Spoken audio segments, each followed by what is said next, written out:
I'll Yeah, mute my yeah. video. Looking forward to the talks.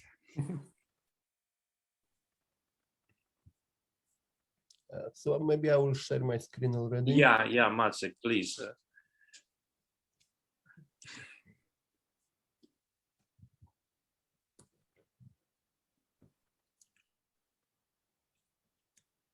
I'll be sipping coffee.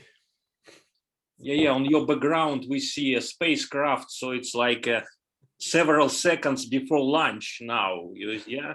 Yeah, but you know, I'm not sure if I am falling into a black hole that's behind me or maybe escaping it. Okay, so it's exactly half of before 8. So welcome to our today's session, the last session of our session, last time block of our session, and our first talk today is Maciek Vilgus. He will speak about shadows of the past and shadows of the future. Welcome. Yes, hello everyone. It's a great pleasure to talk to you about this topic. Thanks the organizers for invitation. So let's just go with it. Right. So this is the main thing I'm going to talk about. The image that I'm sure everybody has seen at this point. This is the M87, the core of the M87 galaxy. And we observed it with the Event Horizon Telescope that I am a part of. And we calculated what is the size. So this is what we observe. And this is not an interpretation. This is just observation. There is a ring. The ring has about 42 microarc seconds diameter. The ring is brighter in the south. And there is a jet that is not seen in EHT images, but is seen in different frequencies across the spectrum. We know the direction of this forward jet. So this is observation. This is not interpretation really. But when we add interpretation to that, and we use GRMHD simulations to create this interpretation, we make certain assumptions together.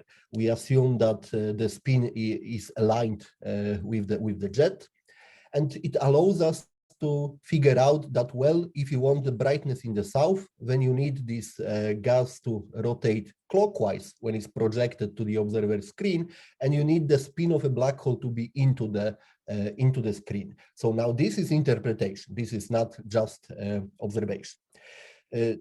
We were able to do that because of extremely high quality of the data that we gathered. But I'm going to talk about something slightly different, really. This is kind of shadow of the present. This is the best we have right now. But I'm going to talk first about shadows from the past that are probably less known.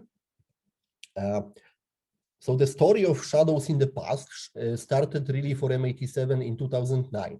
These were the first observations with kind of proto-EHT array that didn't exactly span entire Earth at that point. It went from Hawaii to continental US, so it's quite a big interferometer, but not Earth-size interferometer. And then the compact core of M87 was discovered, meaning for the first time, this origin of the jet was resolved in a sense that it has finite diameter. It's not a point source anymore. So this is, there was a paper in Science back then about this first resolved size of the M87 core. This is how the data look like. So you can fit it with Gaussian, you can fit it with ring, and you will get certain value for the diameter. I'll get back to it at the end of my talk. But now I will just, give you this historical wrap up of what was happening to the M87 observations. So the observation was repeated in 2011 with the similar configuration of the array of radio telescopes. It was calibrated, it was never published. It was just put on the shelf because everybody in the Event Horizon Telescope was kind of fighting to get to the point of imaging. So these intermediate products, this sort of engineering runs didn't get that much attention. In 2012, observations were repeated once again with just with 3 locations. However, these guys were published, and I think the main reason for that was that we actually got first closure phases. So there was a paper in 2015 in APJ. Well, you see here amplitude data that looks kind of similar to what I have shown for 2009. However, there is also this closure phase data. I will extremely briefly introduce closure phases. It's a very interesting concept. This is the way we can deal with the uncertainties of measurements. So each telescope has its own problems. It has its atmosphere, its instrumental effects. However, if you have a triangle, you have 3 telescopes, you can go around the triangle, and by magic of algebra, the component that is dependent on each station alone cancels out. So effects of atmosphere and effects of instrumental effects should be taken out by this taking this product, meaning you are only left with pure thermal noise. So this is perfect. That is wonderful. The only problem is that when you have to work with these closure phases instead of regular phases, and they are more difficult in interpretation. But apart from that, this is absolute wonder of interferometry that you can do something like that. And actually, you see here closure phases from 2017. They look, well, really nice. In 2012, actually, all of them were consistent with 0. So this is kind of a big progress from 2012 and to 2017.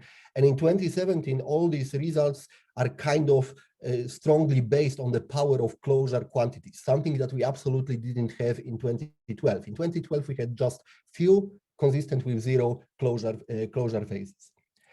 This will be relevant for the later part of my talk. Then 2013 came, and we actually added a station in Chile in 2013, which expanded the array vastly, as you see from this single triangle to, well, 2 triangles of very different geometry. Surprisingly, these results were not published at that time, although they looked very promising. So when I first started digging into this old data, planning to reanalyze them, I found somewhere on the internal server of Event Horizon Telescope, I found this figure. This was made back in 2015, and there was a comment to this figure. First of all, let's take a look at the data.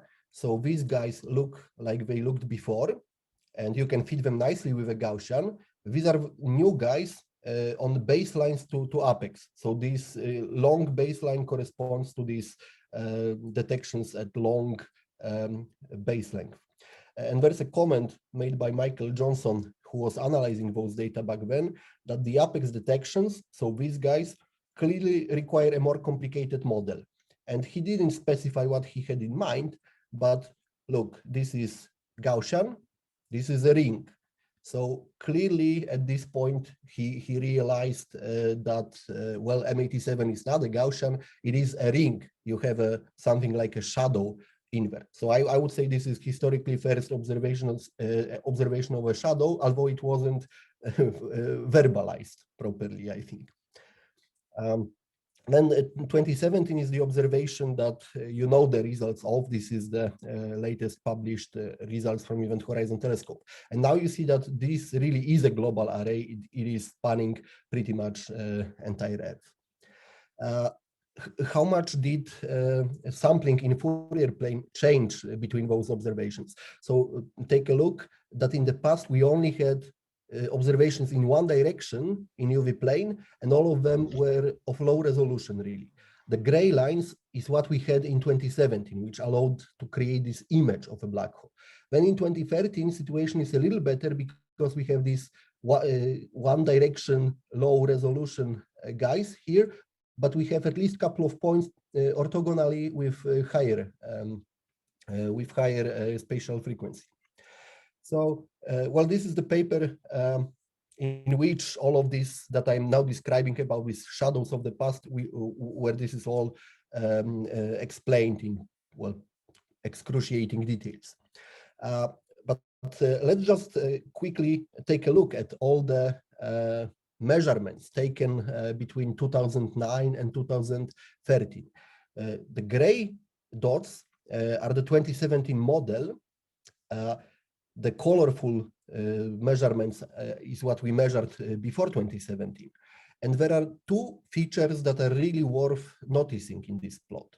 First feature is that these guys, very long baseline detections, are much higher in the past, were much higher in 2013 than in 2017. Oh, sorry. And at the same time, these short baseline detections in 2017, so gray guys, and these golden or brown 2013 detections were at the same level. So it means that something changed, but not uniformly. It's not a scaling. Something changed, but it changed more on long baselines than it changed on short baselines. So there is an evolution of a structure, very important thing. The other thing to take a look at is where did the measurements near the null, how do they look between the years? So you can see in 2017, these measurements really penetrate deeply into the null. They go to very low visibility amplitudes. But the same measurements at the same locations in UV plane in 2011, they didn't go that deeply by more than an order of magnitude, which means that the null had to change the location. So again, we see that, well, there is something, there is some structure to this object, and this structure is changing between years, which is, well, kind of an interesting thing to realize, that the shadow is time dependent. So then the idea came, why don't we try to model it with simple geometric models? But because this data before 2017 are extremely poor, we really need a simple model. So this is an example of a model with just 5 degrees of freedom, just a very simple ring with this kind of slash representing change in the intensity. This is bright side, this is dim side. So we just fit everything to all the past data that we have, including data sets from 2017. And this is what we're getting. So these are our modeled shadows from the past. These are just different estimators. This is a mean posterior estimator. An important thing, because we have very, very poor phase information, we only have a couple of closure phases in 2012. We don't really know the orientation of this brightness. We only know in which direction the asymmetry goes. So we know if, that the gradient of brightness is east-west or north-south, but we cannot really say if the bright part is in the east or is it in the west. That's a limitation that we do not have anymore in 2017. In 2017, we know exactly where the brightness lives. So this is one model. This is just another sort of simple model that we fit to data just for as a consistency check. So they are kind of consistent, which is boosting our confidence. One very interesting thing to notice, look how much this position angle can change between the years. So in 2017, it's in the south. In 2012, it is, well, either in the north or in the south. But then in 2013, the fitted location of this brightness is, well, either east or west, but definitely not north or south. So this shadow feature is wobbling between the years, which is also quite interesting thing to realize. If you put all of those results together, you can see some interesting things. So these are best fitting models, 2009, 11, so on, 17. These are models, but we also have images, but only in 2017, meaning models that do not assume any particular geometry of the source. So you can see that the diameter, which is marked with dashed line, this is always 42 microarc seconds that is marked with dashed lines.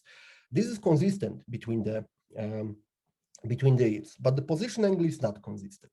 So that's interesting thing to realize. I will skip this discussion of the posteriors for the sake of time. Just notice that diameter is consistent between the years and consistent with what EHT reported in 2017. So all of them overlap with this gray band here. And one thing worth noticing in the posteriors is that this is thickness of the ring, this parameter FW.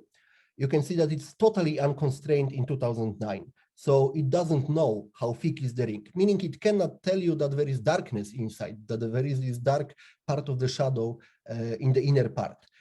But in 2013, your fit already is telling you that, well, it's rather thin. The ring is rather thin. It's less than 1/3, 30% thickness.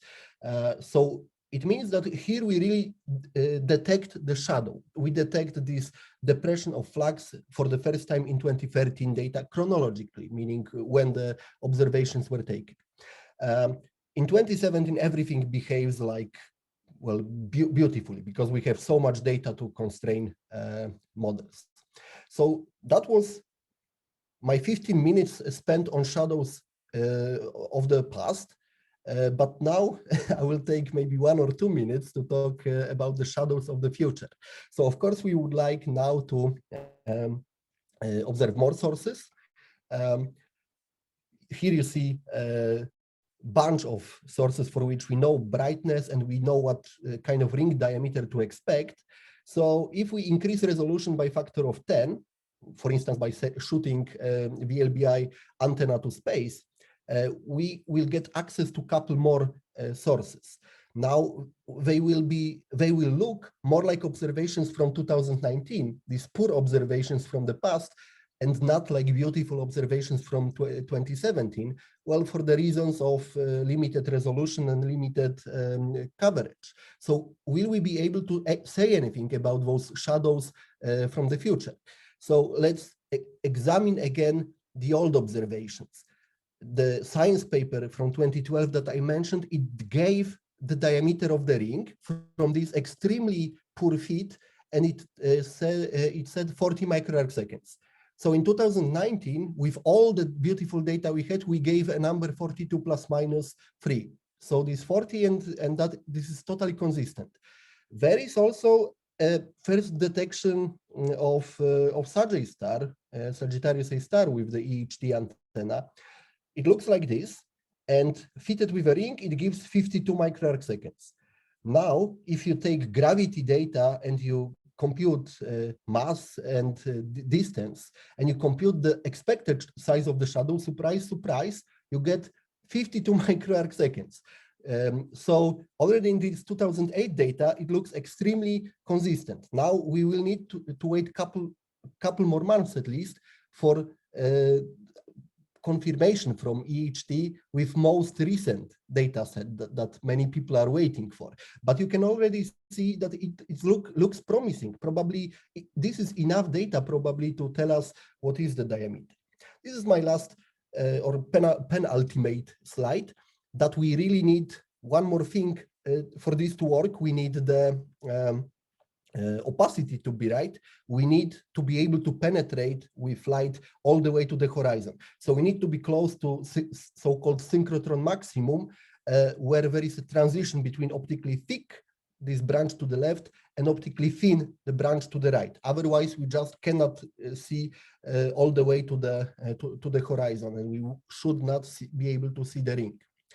But if we know that the opacity is right, which we can measure with a spectral index, then probably it is enough for us to make really sparse, extremely sparse measurements in order to detect the shadow under this assumption of optical depth.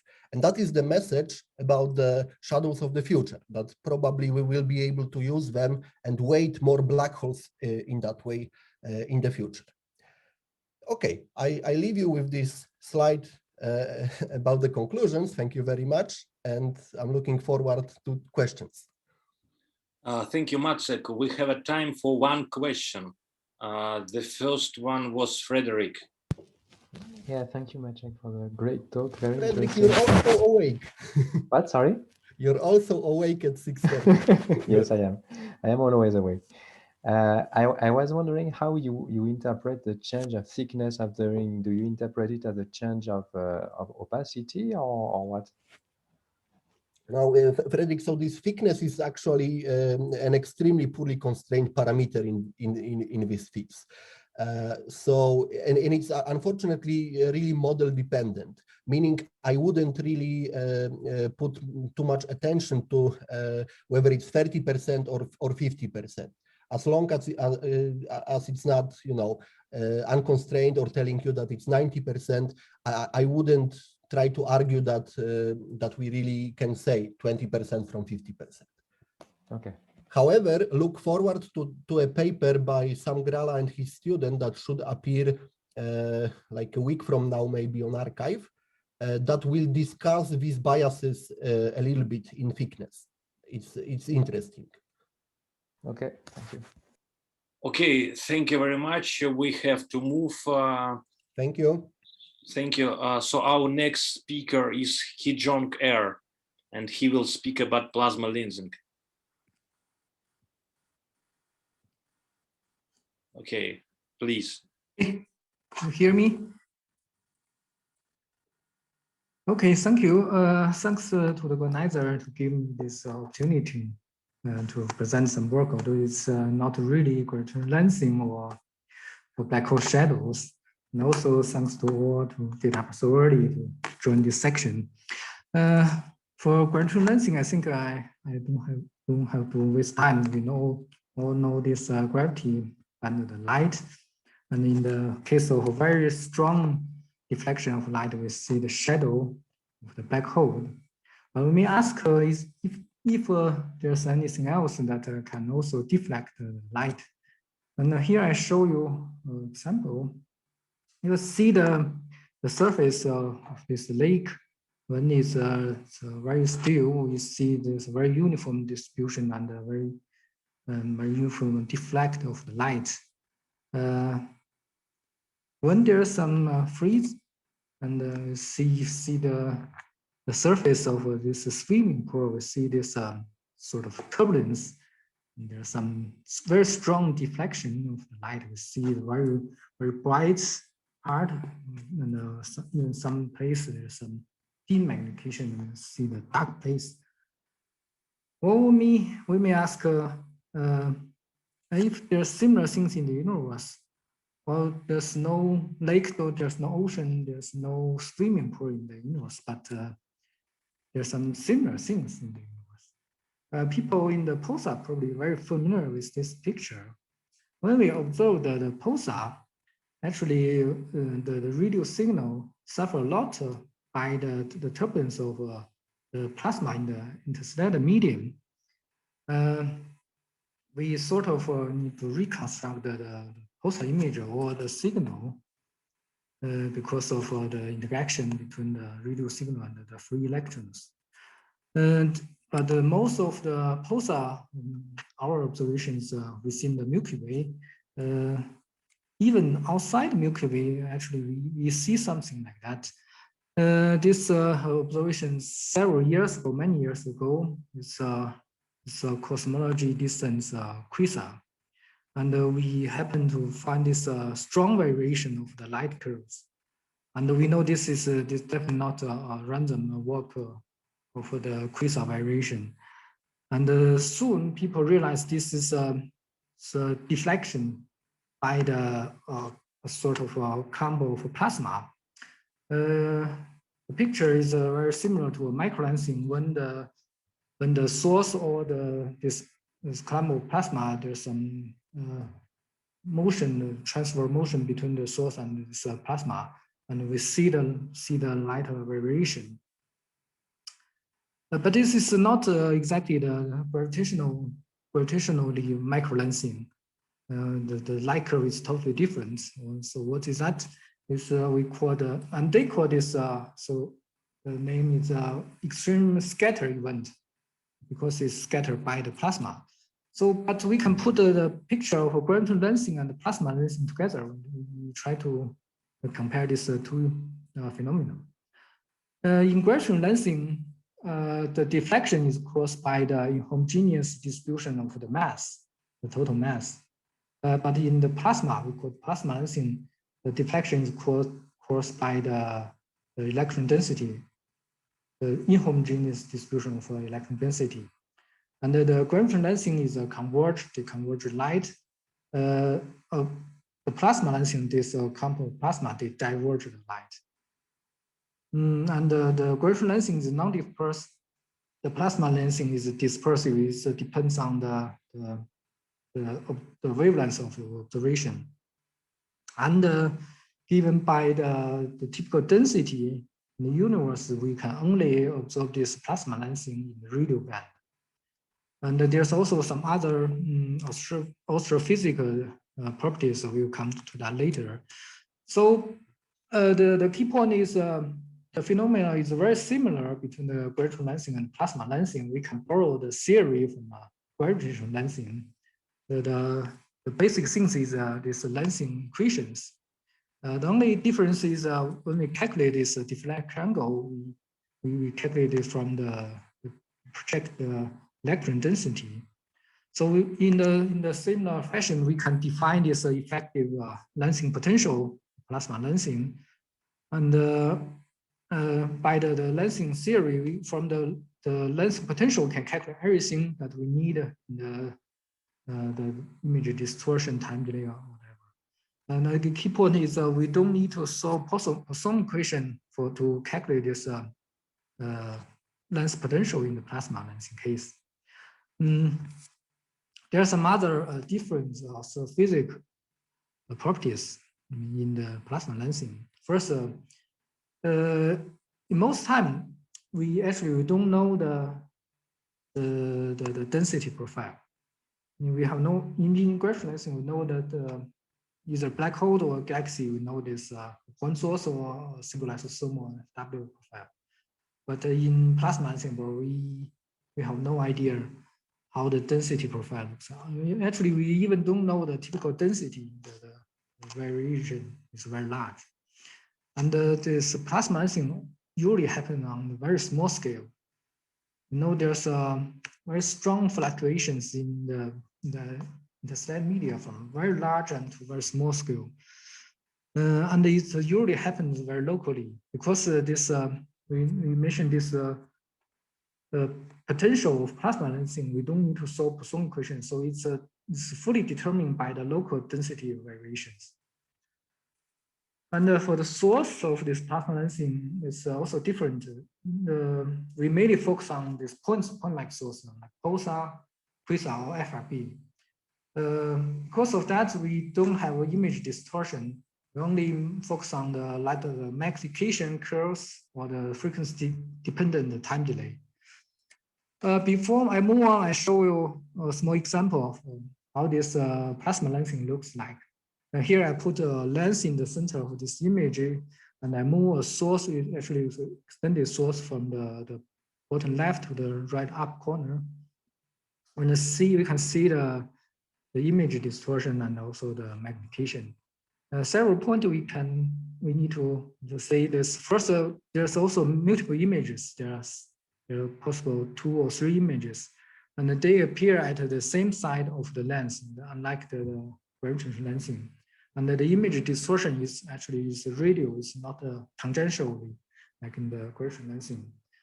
And the very key point is when the source and the lens is well aligned along the line of sight, all the signal of this source is deflected to the other directions. We cannot see anything. This is a very strong demagnification of this plasma lensing.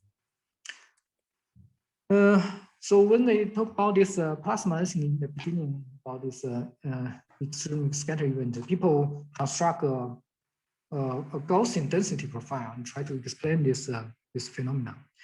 And one big problem is they need a very high electron density, which is not allowed in the theory of interstellar medium. So what's the problem here? It's actually the same in the gravitational lensing. The key point is not the mass density, but the mass gradient, how the variation of the density. So I show you an example. In the in the gravitational lensing, we define this as Einstein radius to tell how strong is the lensing deflection. Similarly, here we can define theta 0 to tell how strong is plasma lensing. And on the left figure, I show this how this theta 0 changes with the central density of this Gaussian profile. And we can see if we increase the density by 100 times, this theta 0 only increased by 8 or 7 times. On the right-hand side, I show you a parallel profile.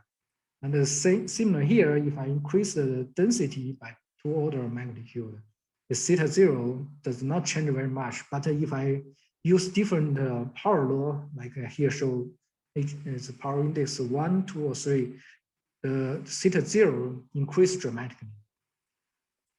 Actually, the same for the Gaussian profile.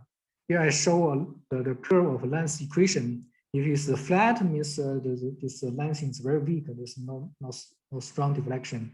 But this yellow figure means a very strong deflection. And then here I show actually the same density, but the different size of the lensing. I mean, for Gaussian density, we have central density and the sigma is the size of the density. And if we decrease the size of density by with the same central density, you can see there's still very strong deflection of this very strong lensing effect of this plasma clumps.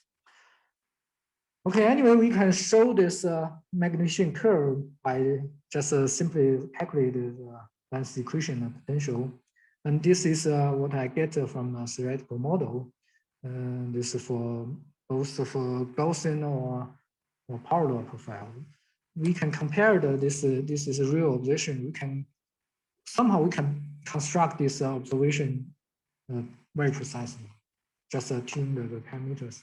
But what I'm showing here is a very simple circular axis symmetric case.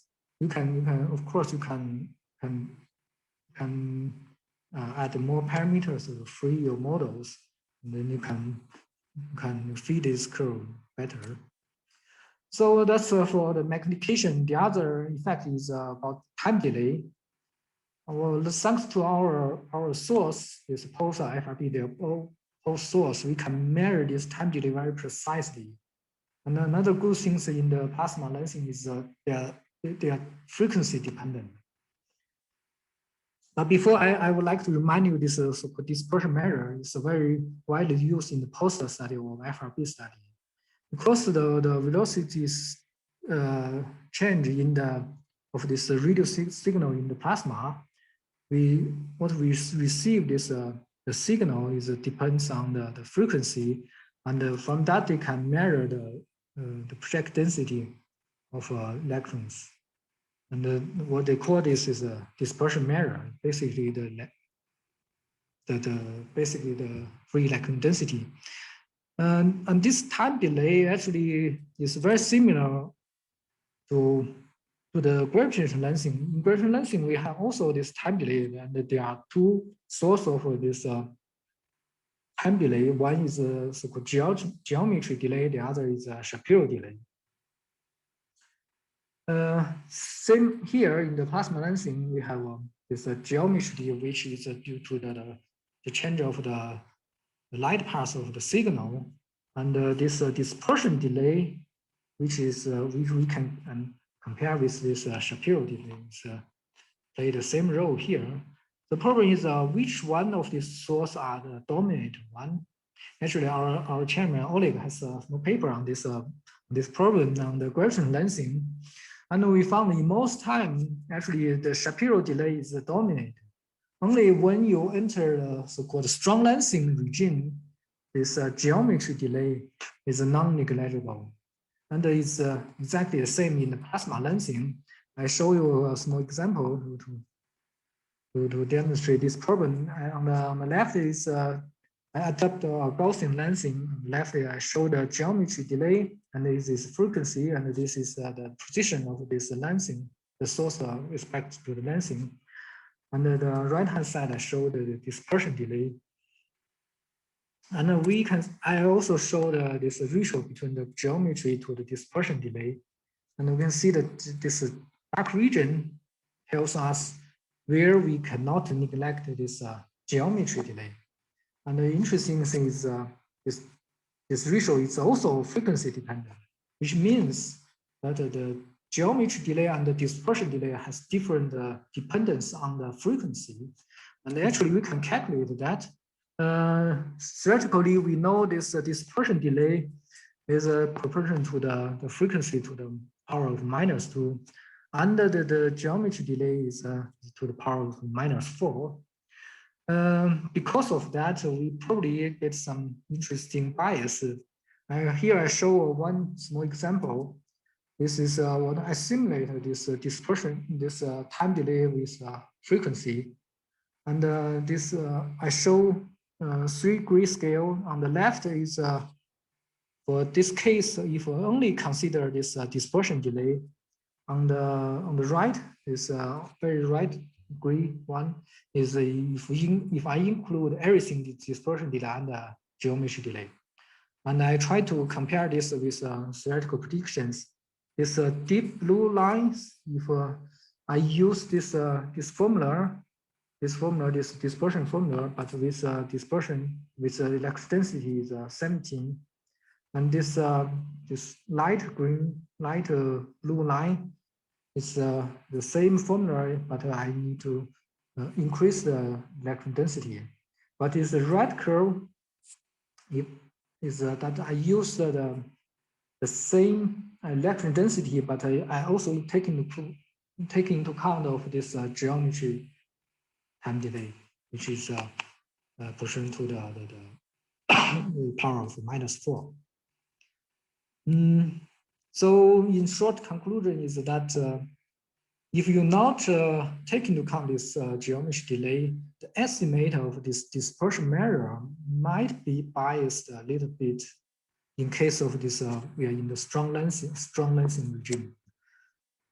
Another interesting thing is the multiple planes. In the gravitational lensing, usually we don't have to consider that because the structure of in the universe will be very simple, and all this structure along the line side we can consider only one and the other the particles. But for the cosmological source in the plasma lensing, probably we have to consider multiple lens because they can come from the Milky Way, the IGM, or the host galaxies. And we can see that in the calculation for the lens potential, there's different factors. And because that this lens potential can have a huge difference for the different source and the different lens. There can be thousands of times difference. And I show you a very interesting example. I consider 2 lenses actually the perfect line along the one line of sight. And I compare one single lens with 2 plasma lensing. I call them double A and double B case. And here are the parameters. And for the double A case, I use the same projected electron density. And for double B, I increase it a bit and I show you why is that. Here I compared these different cases.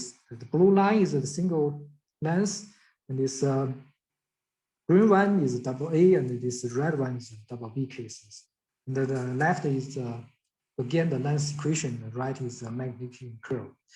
And we can see this actually double A case is very different from the single one. We can easily distinguish that. But this double B case, the red one, is almost the overlap with this single case.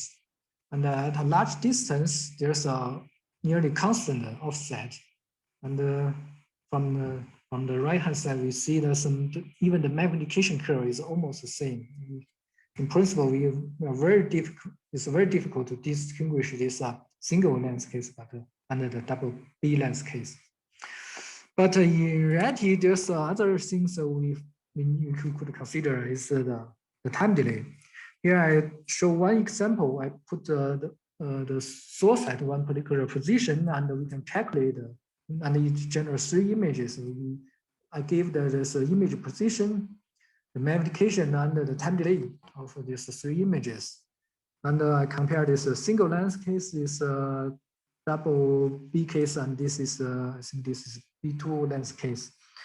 And although this image position and the magnification are very similar, the time delay show significant difference. John, sorry, 1 minute, sorry. Okay, so the last slide. So I also play the flux of this source.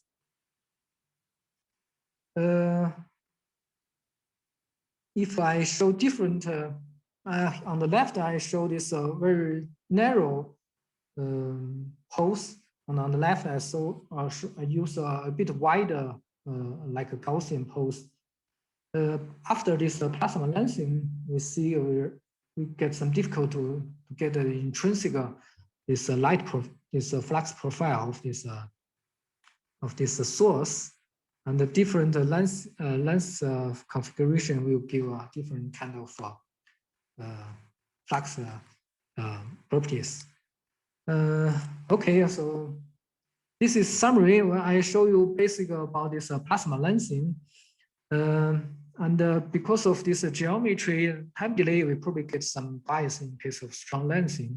And that is multiple planes in some cases are very necessary.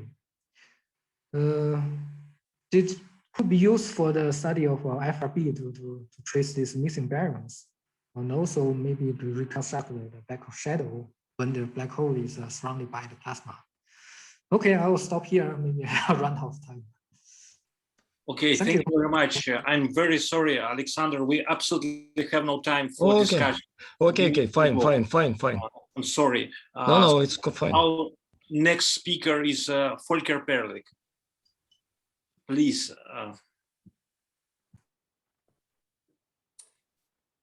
Okay, good morning, everybody. Hope you got more sleep than I did last night. So talking about microlensing, I guess more or less everybody is here in the audience is familiar how microlensing is usually treated with the help of the standard lens map in the quasi-Newtonian approximation formalism. Nonetheless, I will briefly refresh our memory in the first part of the talk. And then I will tell you that you can do something very much analogous without any approximation, at least if the space-time is spherically symmetric and static. That's the case to which I will restrict myself. And then I will illustrate the method with two examples, the Biola-Vilenkin monopole and the Alice wormhole. And yeah, this formalism of microlensing with the help of an exact lens map makes use of a special type of lens map, which I cooked up 17 years ago now. But in this paper, there's nothing about microlensing. So I've been working with microlensing in this formalism only recently. So there's nothing published until now about this microlensing part. So this is work in progress. Okay, let's start with a lens map in the quasi-Newtonian formalism. So I guess you all know how this works. You assume that you have a mass distribution which is concentrated in the so-called deflector plane. And light rays behave like in Euclidean geometry, with the only exception that when they hit the deflector plane, then they are deflected by an angle alpha hat. And also time is Newtonian. So apart from this bending at the deflector plane, everything is like in Newtonian physics. And what one wants to have is wants to have a map, and that's a so-called lens map, which assigns this vector, which I called eta, to the vector which I called psi. So the lens map is a map from psi to eta, from the deflector plane, where the mass is concentrated, to the source plane, where the light sources are situated. And from the geometry, you can read the lens map, which I've written down here for you. So this is, of course, the DL and the DO, the distances are assumed to be given. And then this is just Euclidean geometry, this equation. So it follows, you can read it from the picture, and you use the approximation that the angles are small. You linearize with respect to the angles, and you get this lens map. And you see the only thing you need to know is this angle alpha hat, this bending angle. And that's the only point where general relativity comes into the game. You assume that the bending angle is given by an integral over the mass density, the surface mass density, sigma. And this integral is just is summing up over all effects from mass elements according to Einstein's linearized deflection formula. Yeah, you use Einstein's linearized deflection formula from 1916, even earlier, 15, I think. And you integrate it up over all mass elements. And thereby, of course, you spoil the nonlinearity of the theory, right? So in this approximation, everything is linear. And you can do this for every given mass distribution. If the mass distribution is rotationally symmetric, then these angles, these vectors psi and eta are parallel to each other, and then everything is restricted to a plane. Then also these angles, which I've denoted theta, beta, and alpha hat, they are all in one plane. And then the lens map boils down to a map from the angle theta to the angle beta. If you have the lens map, you can calculate this matrix Aij, which I've written here at the bottom. And the determinant of this matrix gives you the magnification. The magnification is a measure for the brightness in comparison to an unlensed image.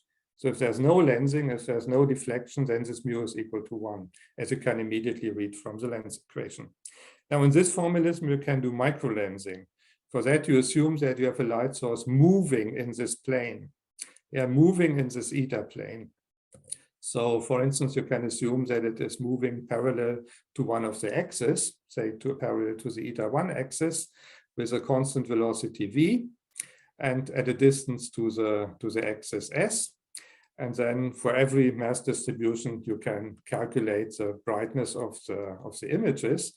And if you assume that the resolution of your telescope is not good enough to actually resolve the different images, then you see just a compound. And the goal is to calculate the intensity of this compound. And this will depend on time because the source is moving. And this gives you the light curve which you can observe. So if you do this for a point mass, sigma is just the Dirac delta concentrated in the origin of the Xi plane. Then you have two images. A point mass always produces two images. And if you add the magnifications up, you get a formula of this form here. It involves two parameters, um and te, which are combinations of the mass of the source, of the distances do and dl, and of this velocity v and this distance s, which I have introduced here. And if you plot this curve, you get the familiar curve, which I guess everybody has seen before. So when the light source approaches the point of closest approach to the axis, then you have an increase in brightness because then you have a strong focusing effect by the lens. And when the source has passed by, then the intensity goes down again. So that's how lensing works in this Newtonian formalism, quasi-Newtonian formalism. This is perfectly fine as long as the small angle approximation is valid. But now let's assume we have an ultra-compact object where light rays may even can perform full turns around the center. Then, of course, this formalism breaks down, because you cannot describe light rays which go from the observer maybe backwards and then bend around the center. This is not possible in this formalism. So then you have to do something else, and that's what I want to talk about. So let's assume that we have an unspecified spherically symmetric and static spacetime. So I like to write the metric in this form here, where I pull the redshift factor out of the bracket. So the factor in front of the c squared dt squared is written in front of the bracket, and then the metric functions which I have inside the bracket I denote capital S and capital R. And actually capital S and capital R determine the path of the light rays, only S and R. The redshift function f has no influence on the path of light rays. It does have influence on distance measurements and also on the redshift, as the name suggests. So it is important for lensing, but for the path of light rays, you don't need it. So I assume now I have such a space-time given. So I know the capital S, I know the capital R, and then I can formulate a lens map. in analogy to the lens map of the quasi-Newtonian formalism. In the quasi-Newtonian formalism, I had the source plane. Yeah, my light sources are concentrated in a plane. Here, very naturally, I assume that the light sources are concentrated on a sphere.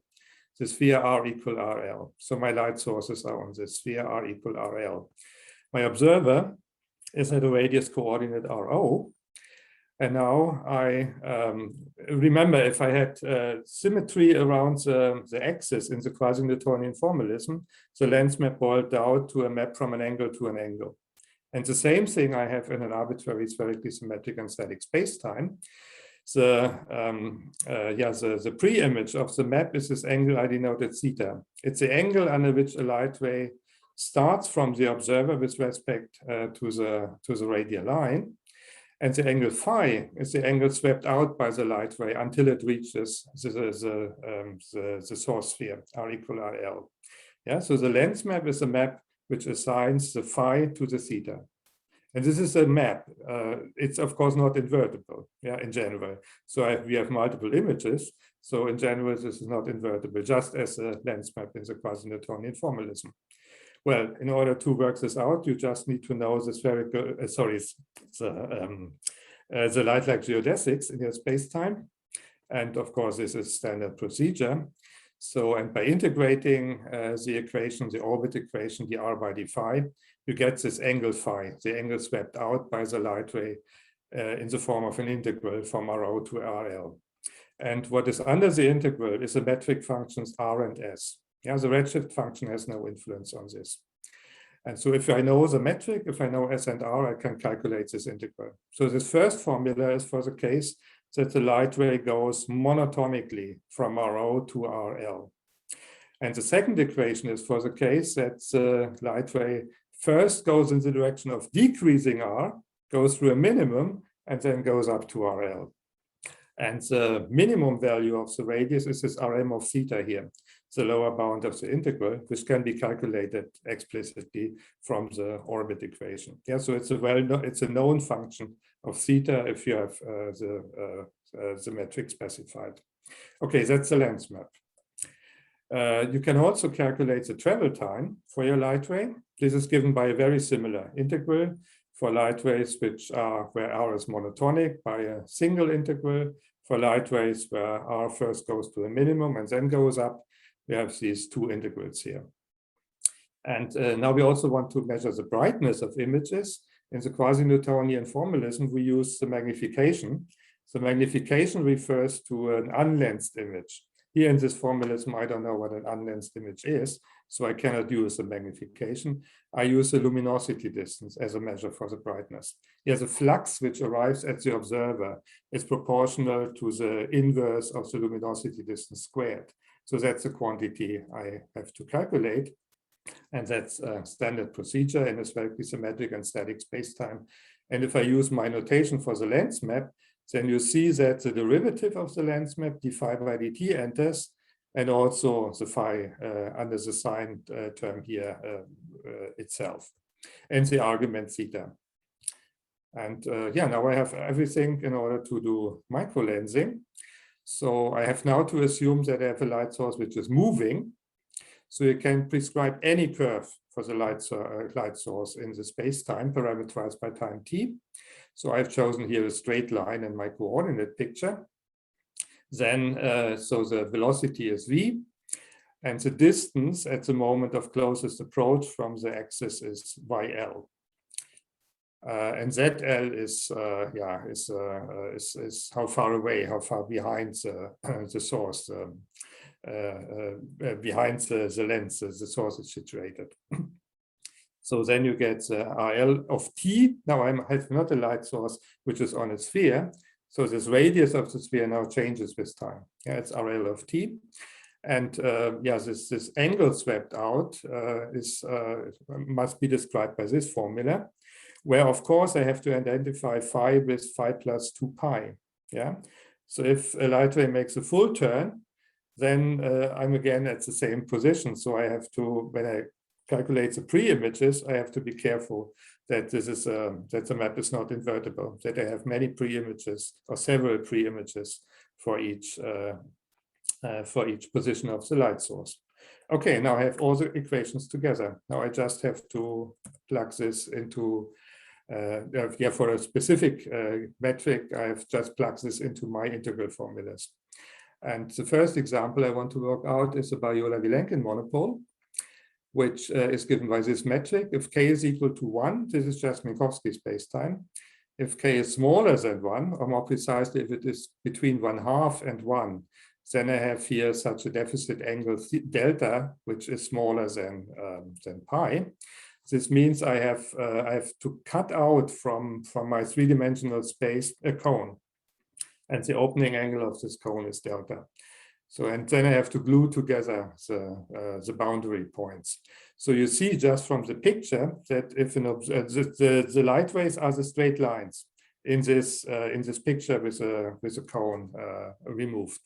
So if I have an observer at the point P here, then this observer sees two images of a light source at the point Q. And that's true for all light sources in the shaded region. For light rays in the unshaded region, there's only one image. So I have a one image region and a two image region. The lens map looks like that. So the phi is plotted here against theta. You see phi goes through the value of pi. If the value of pi is reached, this means I see an Einstein ring. Yeah. So you can read the delta, the opening angle of the Einstein rings from this diagram.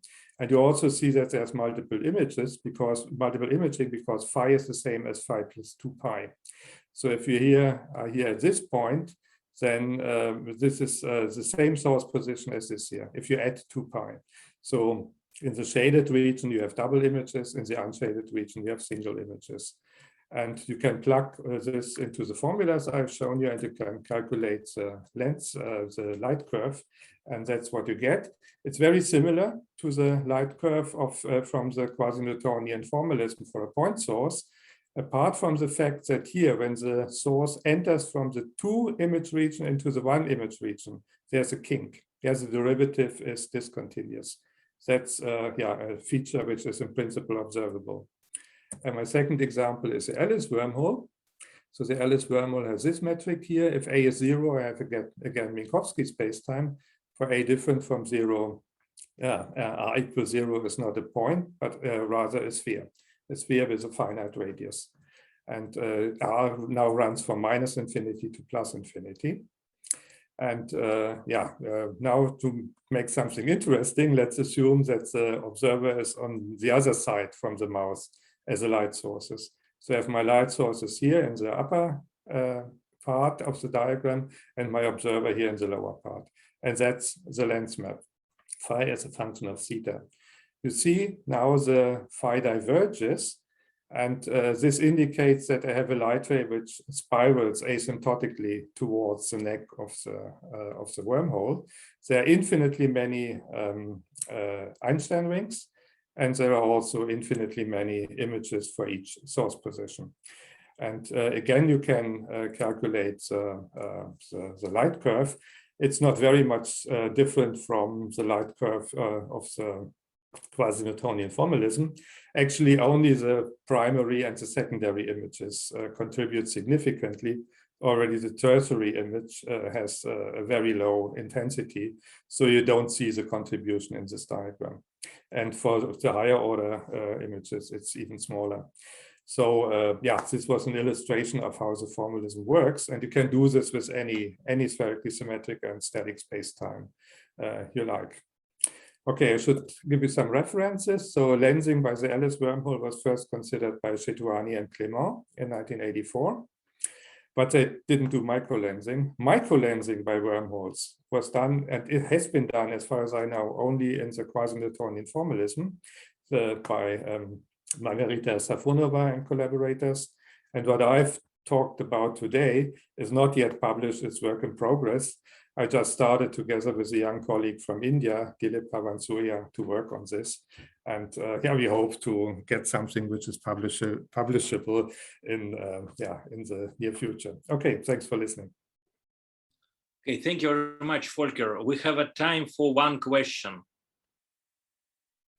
Alexander, please. Could I finally could I ask question? But it's, do you hear me? Yes. Yeah. Very So, good. but it seems to me, Volker, it would be better to discuss 1-2 minutes after your talk, because it's my question probably too long to discuss. But summarizing my remark, that is, regime of lensing depends on mass. It was such only mass, but you see, but you are suggesting to let us say discriminate different regime as a function of observation. So, and also in this case, even if you suggested to observe, let us say, light curves for, let us say, macroscopic object, in this case, important things, time scale. So, because it's, if you suggest to catch this object, the macroscopical object, it looks, if it's far away, its time scales has to be very huge. Of course, let us discuss it. Which I called V, of course, this enters. You can choose it as you like. This gives the time scale. Volker, let us discuss after your session, because okay. So thank you. Thank you, Alexander. So we have to move further, and our next speaker, please, is Sushant Ghosh.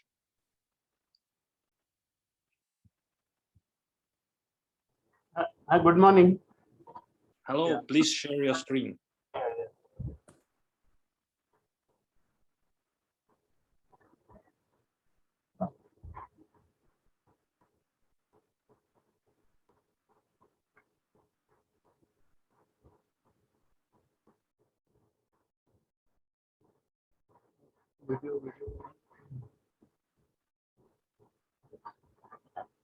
Yeah, can you hear me? Yes. Yeah. Please. So can I start? Yeah. Yes, please. Okay. Thank you so much for giving me this opportunity to speak in this conference. Although this gravitational lensing, we are early days for us in the gravitational lensing. Most of the calculation in this work is done by Sabqatul Islam, who is working with me for his PhD degree. So as we know that this is this is a exciting time for black hole physics, specifically because of the Event Horizon Telescope result. Although the results are according to Kerr black hole of general relativity, but they didn't rule out the modified theories of gravity, especially when the Kerr is also solution of many modified theories. So therefore, modification of GR is always desirable, and it can pose many new question and can resolve the issues, right? So we are interested in rotating Simpson metric, but it is also a regular metric. So just one slide for on the regular black hole. The idea of regular black hole goes to mid-60s when the Sakharov and Gildner proposed in the cosmological context that singularity can be avoided if we have a if we have a de-Sitter core or a very high dense matter at the core of the core, right? And Bardeen realized this idea because most of the black holes are based on the Bardeen's idea. Bardeen realized this idea and proposed a toy model, and unlike Schwarzschild, it has a both Quachi and event horizon, and it can have extremal black hole also. And most of the following work is based on the Bardeen idea. It has a de-Sitter core at the center, and asymptotically it behaves like a Schwarzschild black hole. Now, so rotating Simpson metric is also a regular black hole, but it is slightly different from the Bardeen and other model, because this can be a wormhole depending on the parameter. It has an additional deviation parameter L. It can be wormhole or it can be a regular black hole depending on the parameter L. And another important thing that it is symmetric about R2 minus R. Therefore, it is composed of identical portion around R is equal to 0.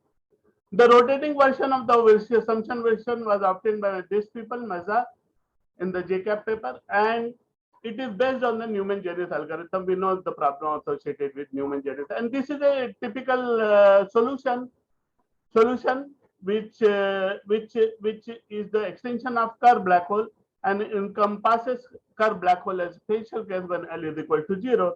The solution was obtained from the spherical counterpart of the Simpson Visual black hole. I will be calling black hole because we are talking about only black hole.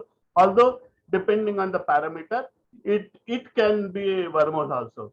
So we will measure all the units length in the units of m, and therefore the matrix can be transferred. Mainly the prescription in the standard prescription, the lensing is used, and the calculations are done in the context of M87 and the Sagittarius A star.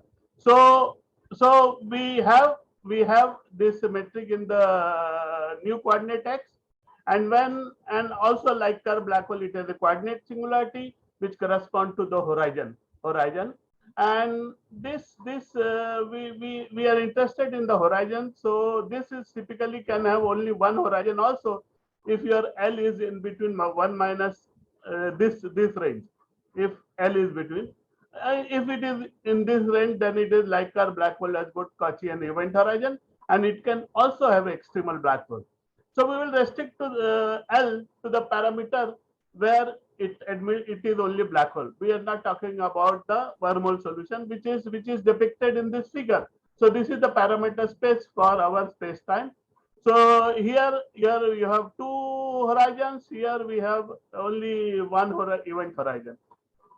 Right. So this is typical, and beyond this there is a wormhole geometry. So this is what we are interested. This is the parameter we are interested in. Right. So equation of motion, because we want to consider motion of the particle, photons. So this is the motion of the particle, because like curved black hole, it has symmetries in the metric is independent of TR, and therefore it can be solved exactly using Carter's approach in this. The only thing is that in this case your sigma is also changing, so it is a bit different, right? So, but Carter approach is exactly applicable, and we are interested in the photon sphere. We are interested in photon sphere. So, because depending on the parameters, the photons can be captured, it can be scattered, or we have an unstable photon orbit. And the spherical photon orbit is given by r dash is equal to 0, because this requires r to be greater than 0, theta to be greater than 0. But x dash can change the value, and at the turning point you have. So this corresponds to mathematically the effective potential at the local extremum, and then we have photon sphere, radius of this photon sphere. Now, if you compare with the curve, behavior is almost same. Black line correspond to the curved black hole, and the behavior is almost same like curved black hole, but it has some lower radius. And at the large L and large A, the decrease is very sharp, right? So let's start with the gravitational lenses. Sorry to put this very simple figure. So the light is emitted from the source and is deflected by the lens black hole, and it is received at the observer at the angle theta instead of beta. So this X0 is the shortest approach, and U is the impact parameter. Theta and beta is shown here very quickly, right? So we are following the approach of this standard approach, standard mathematics, but we'll be doing calculation in context of M87. So we assume that source and as like in the text, source and observer are far enough so that gravitational field doesn't affect them, and it is almost aligned. Source is aligned to the optical axis. So because in that case you can have prominent image, and we will confine ourselves to the equatorial plane. Once you are in equatorial plane, you will be in the equatorial plane. So in that case, the metric becomes like this. Now, the deflection angle I showed in the figure minus y minus pi, because that minus pi is there. So deflection angle of the rotating Simpson metric can be calculated in terms of metric coefficient. So all this A, B, L, A, B, C is the metric coefficient, and they are evaluated at x is equal to 0, the shortest approach, right? And we have introduced a new variable z, like in the text. And now we will calculate the deflection angle in the strong limit. So we go x0 is near to the xm, and then this is the deflection angle. A bar, B bar are the strong deflection coefficient, which will be evaluated and behavior will be seen.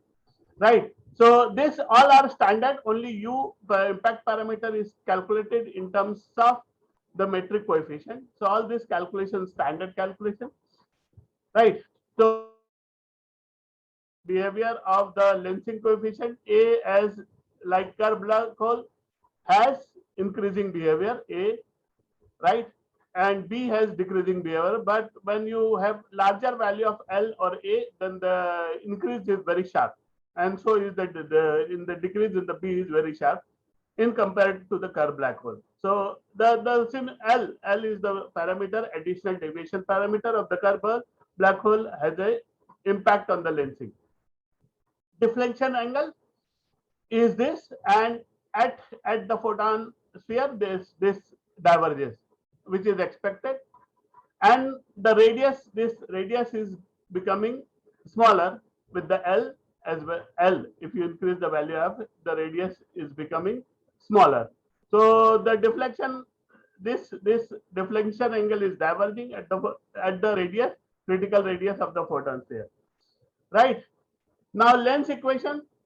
So lens equation is again available in the text. This is the additional angle, deflection angle, because of the looping, extra looping, and this alpha d, the diagram, and the angular separation between lens I'm sorry, this is wrong. Angular separation of the nth image is given by theta n. So these are the diagram which is in the text directly. And when the source, lens, and observer are perfectly aligned, then we have beta is solving beta is equal to 0. We will get the Einstein ring. And this Einstein ring we have done only for the spherically symmetric case.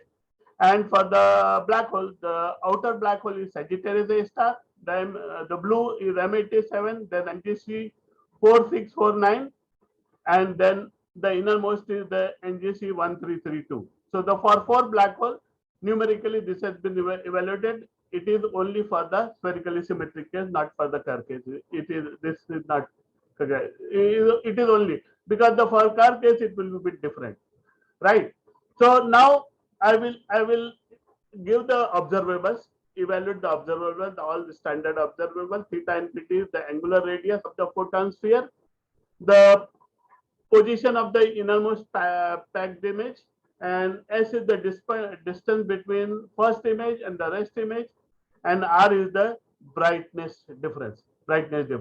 So this is, and if you take this magnification mu(n) as mentioned in this paper, when B expansion, then mu(n) will diverge, suggesting that perfect alignment maximize the possibility of deflection of the images, right? So we can say that the brightness of the first image dominant over the other, and this is shown here.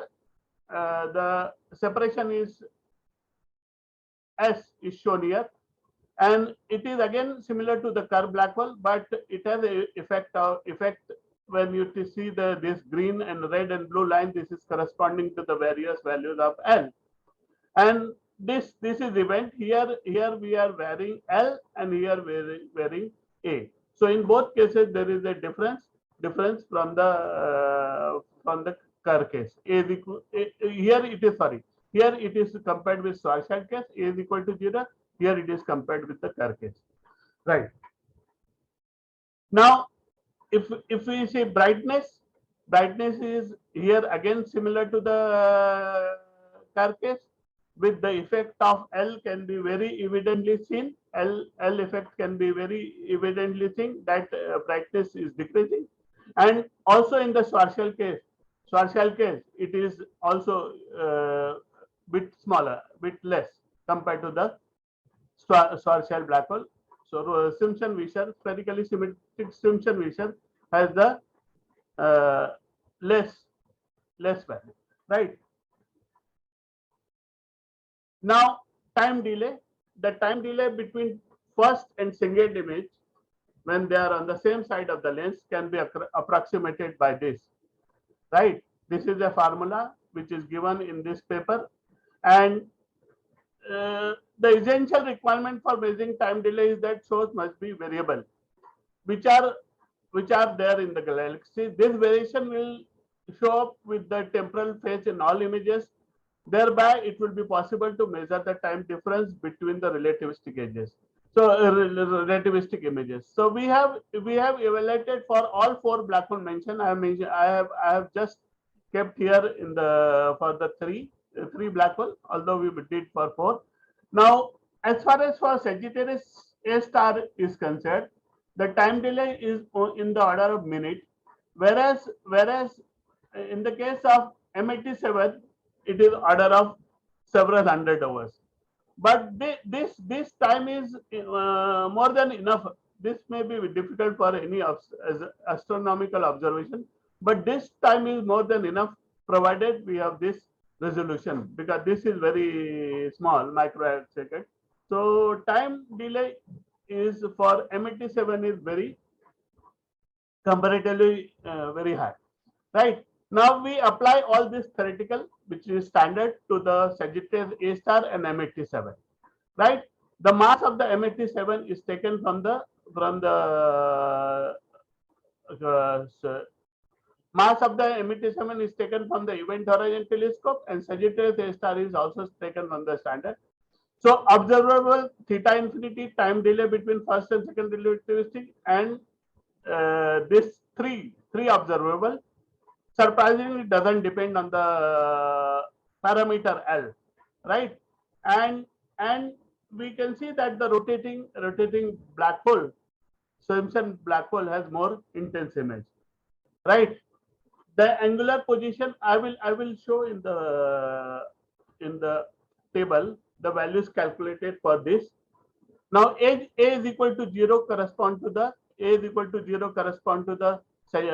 Schwarzschild case, or no, sorry, for non-rotating case, and when L is also 0, it will correspond to the Schwarzschild case. So for Sagittarius A star, this time, as I mentioned, it is this θ1 is in the micro arc second, S is in the nano, it can be converted in the nano arc second. Whereas if you say M87, θ1 value is slightly smaller for compared to Sagittarius A star. Same values of parameter, right? If you see the increasing value of L, the θ1 slightly increases. Here it is slightly increases, but M87 also it is increasing, right?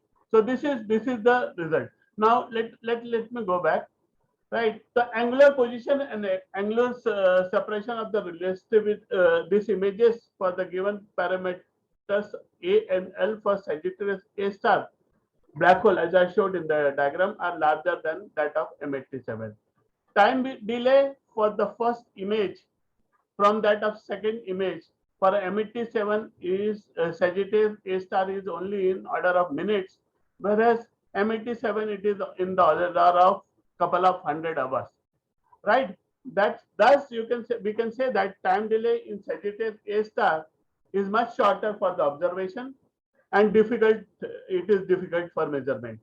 Whereas if calculated time delay in the case of M87 is order of few hundred hours, this is a sufficient time for any astronomical measurement, provided we have enough angular resolution. Now, just in the brief about M87 Sagittarius A star. So angular position of the first image M87, it ranges in the micro arc second 14 to 19, whereas theta infinity it ranges from 14.6 to this, right? And separation between first and other images, it will be obviously it is in the nanosecond, and time delay is in the order of couple of 100 hours in the M87. For Sagittarius A star, the value is slightly higher for theta1. It is 19.58 to 26.4 microarc second. And position of innermost is here it is in the 14. Here it is 19.45 microarc second to 26. And S is in the nanosecond here also. And for time already I mentioned it is in the minutes. And this is the detailed calculation. I'll conclude. Right. So we have examined 1 minute. Yeah, last minute. We have examined the effect of L on the standard deflection angle and all lensing observation in the strong field observation, strong deflection limit for rotating Simpson-Weisser matrix. Right. It turns out that the separation between two resistive image for Simpson-Weisser matrix is greater than curved black hole. I will say last sentence that there is a potential difference between rotating Simpson matrix and curved black hole, but it is in order of the micro arc second. Therefore, it is very difficult to resolve by the current astronomical observation facility like EST, and one has to wait for new generation event horizon telescope, where the telescope will be more and it will observe at the lower angular mode. Yeah, thank you so much.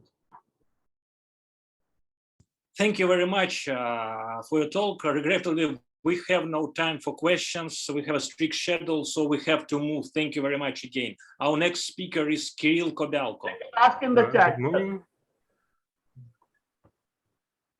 Question can be asked in the chat. I can share presentation. Okay.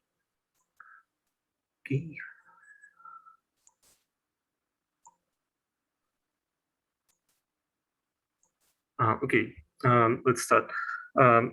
Today, I'm glad to present a report on the topic Photon region and Embellic condition in stationary axisymmetric spacetime.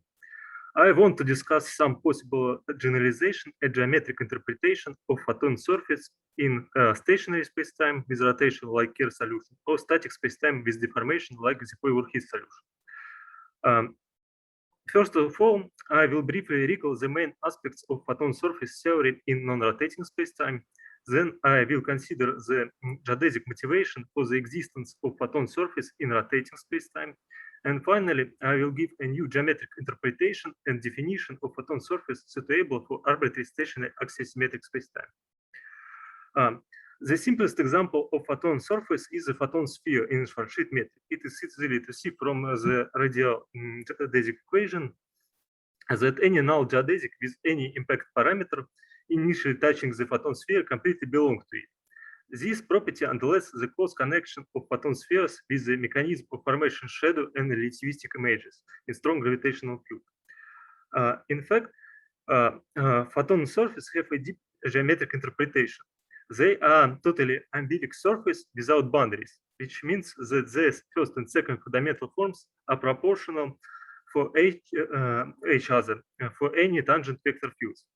Indeed, the slide shows an expression for the first and second fundamental form for R constant surface in Schwarzschild metric. Obviously, these forms are proportional for the photon sphere, and accordingly, it is a totally embellic surface. In fact, this connection between the properties of null geodesic and embellic condition is common. The main properties of embellic surface are shown on the slide. The first is the relationship with the behavior of null geodesic describing the trapping properties of the surface. More precisely, any null geodesic on a submanifold is a null geodesic in Lorentzian manifold if and only if it is a totally embellic submanifold. The second step demonstrates that totally embellic surfaces have equal principal curvatures. For example, in Euclidean space, ordinary spheres have these properties. Thus, the embellic condition is a strict limitation on the surface geometry, and in particular is violated in rotating spacetime. And the last common property of photon sphere is a conformal invariance of them. In rotating spacetime, the photon orbits with constant Boyer-Lindquist radius can exist, and are called spherical photon orbits. However, the surface on which they lie usually have a boundary and do not satisfy the Embellic condition. Moreover, instead of one photon sphere, a whole family arises. This family is parameterized by azimuthal impact parameter and forms photon region, graphical illustration of which presented on the slide. However, the geometric origin of this object was not completely clear. The main idea of generalizing of photon sphere to the case of rotating spacetime is to restrict the Embellic condition to the subbundle of surface tangent bundle associated with the class of null geodesic with given impact parameter. Let us consider a space with two linearly dependent Killing vector fields and construct the Killing vector rho such that null geodesic corresponding to its zero conserved quantity have rho as an impact parameter. Here, rho is the ratio of two conserved quantities associated with original Killing vector fields. In this case, the set of all vectors tangent to geodesic with given impact parameter forms a subbundle which is orthogonal to the such constructed Killing vector fields. However, in general, the orthogonal complement will not have a Lorentzian signature, and accordingly, not all regions of manifold will be available for the geodesic in given classes. Therefore, it is natural to define so-called casual region in which null geodesic with a given impact parameter can exist. This region is defined in such a way that the Killing vector fields is nowhere time-like. After that, we can construct submanifolds in the casual region with Embellic condition restricted on the previously constructed orthogonal subbundle. Such submanifolds have the properties of photon sphere, but only for classes of geodesic with fixed value of the impact parameter. In particular, in the case of Kerr matrix, such surface contain spherical photon orbits. However, unlike conventional photon surface, this partially Embellic surface can have a boundary. We require that this boundary intersect orthogonally with the boundary of the casual region. This prevents geodesic from escaping across the surface boundary. A surface defined in this way with the condition of compactness of the special section are called fundamental photon surface, since they contain fundamental photon orbits. The slide shows the fundamental photon surface in the casual region of Tomimatsu-Sato rotating solution. Using this definition, the Embellic condition as well as boundary condition can be written in the form of one compact master equation. This equation contains the relationship between the mean curvature, impact parameter, and the derivatives of Gram matrix of the Killing vector fields. The basic properties of fundamental photon surface are similar to the properties of ordinary photon surface. They capture null geodesic with fixed value of the impact parameter. They are conformally invariant, but their principal curvatures are not equal, but satisfy a certain relation which depends on the value of impact parameter and omega function, which is the projection of the shift vector on the axial Killing vector field.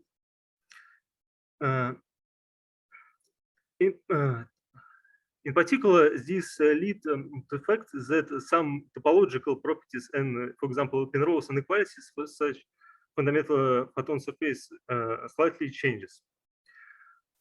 Using the concept of fundamental photon spheres, it is possible to construct a generalization of photon region in arbitrary, stationary, or static axisymmetric spacetime. Indeed, the photon region can appear as a union of complete family of fundamental photon surface. For example, slide shows family of fundamental photon surface in the Poiver-His metric as function of the impact parameter. Alternatively, the photon region can be defined using the master equation and casual region inequality. However, in a number of cases, instead of one photon region, it is more convenient to consider complete family.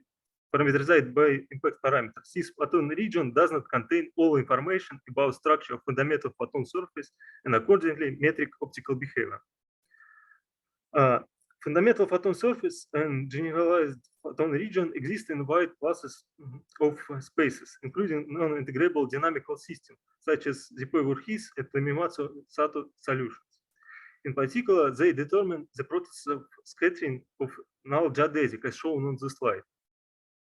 The geodesic can warp around fundamental photon surface to create relativistic images and define a shadow boundary. Thus, the formalism and new geometric interpretation of photon surface in rotating space can have many interesting applications, including to the analysis of experimental image of black holes, as well as general theoretical issues such as existence of Penrose inequalities and relationship with the Killing tensor and integrability of dynamical system. Thank you for your attention. If you have any question, I'm glad to answer. Thank you very much. We are very good in time, so we have ample time for discussion. Unusual situation. Other questions or comments? But I find this quite remarkable. I always thought that before I have seen your work, that the photon region is intimately related to the existence of a Carter constant. Yeah, that you need really complete integrability. But you now considered examples where you don't have complete integrability, Zipovy-Verhis and the Tomimatsu-Sato. So apparently my original idea was wrong. Actually, the photon region, if you define it in the way you did, has nothing to do with the Carter constant, right? We define photon region in such non-integrable dynamical system, but it's not lead to integrability of the solution. In fact, the following presentation, which follows after me, we show the connection between fundamental photon surface and Killing tensors. And find this equation. Wait a minute. I remember that you worked with the impact parameters, so you certainly needed Killing vectors, right? Yeah, no. Killing the d by dt and d by d5. But you also need a Killing tensor? No. In this case, no. That's what I thought, yeah. But there is some connection between this structure. For example, if there is a Killing tensor of rank 2, among there is always fundamental photon surface, but in the opposite direction is not true. So, for example, in the Zipovy-Verhis, there is photon region and the fundamental photon surface, but there is not Killing tensors. Yeah, that's what I find so surprising. Exactly. So I'm just saying that I was very much surprised when I saw this result, because in the past, obviously, I had a different idea about this. But maybe there are in the meantime additional questions or comments. I don't see any. What should we do? Should we go on? Oleg, what do you think? Yeah. I think we now save like 5 minutes. We can use it for general discussion at the end. Okay. So let's good. move. Okay. Yeah. Thank you, Kirill, again for this very interesting talk. And we now continue with Igor Bogusz, Killing tensors and photon surfaces in foliated spacetimes.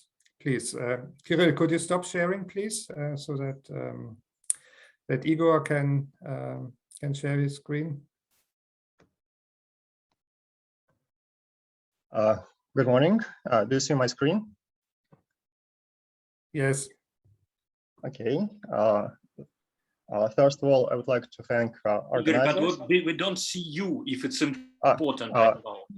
It's like a red spot. Sure. Just a moment.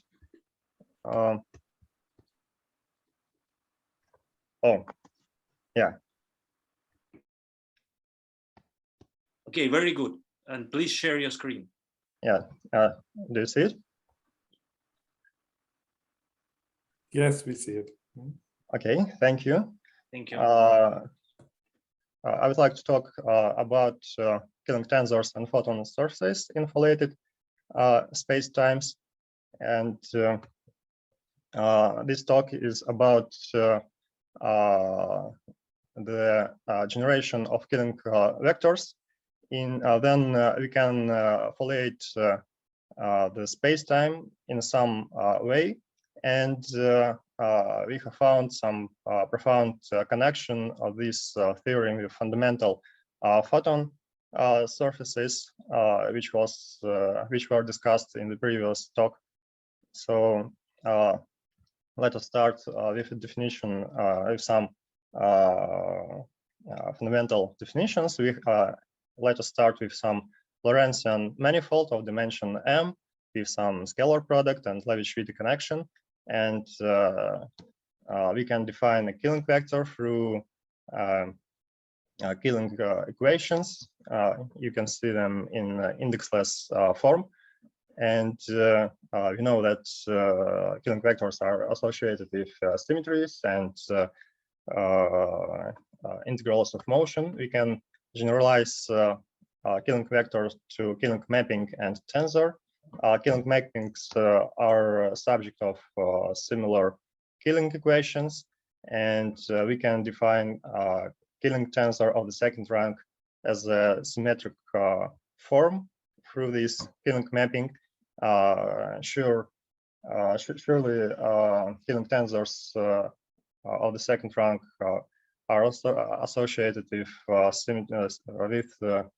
integrals of motion, quadratic in terms of conjugate momenta. So now let us start think about Killing vectors and Killing tensors in terms of folated space-time. So let us foliate space-time in some way with codimension 1. So it means that the slice of this foliation is a hypersurface of the dimension m-1. It can be time-like or space-like hypersurface with a unique unit normal vector field xi, and each slide has its second fundamental form. So we can decompose a Killing vector in a tangent component and a normal component. Then the Killing equations can be decomposed, Killing equations for Killing vector. And from the first equation, we can see that the Killing vector field in the bulk spacetime M, which is tangent to all foliation slices, is also a Killing vector in each slice. It will help us in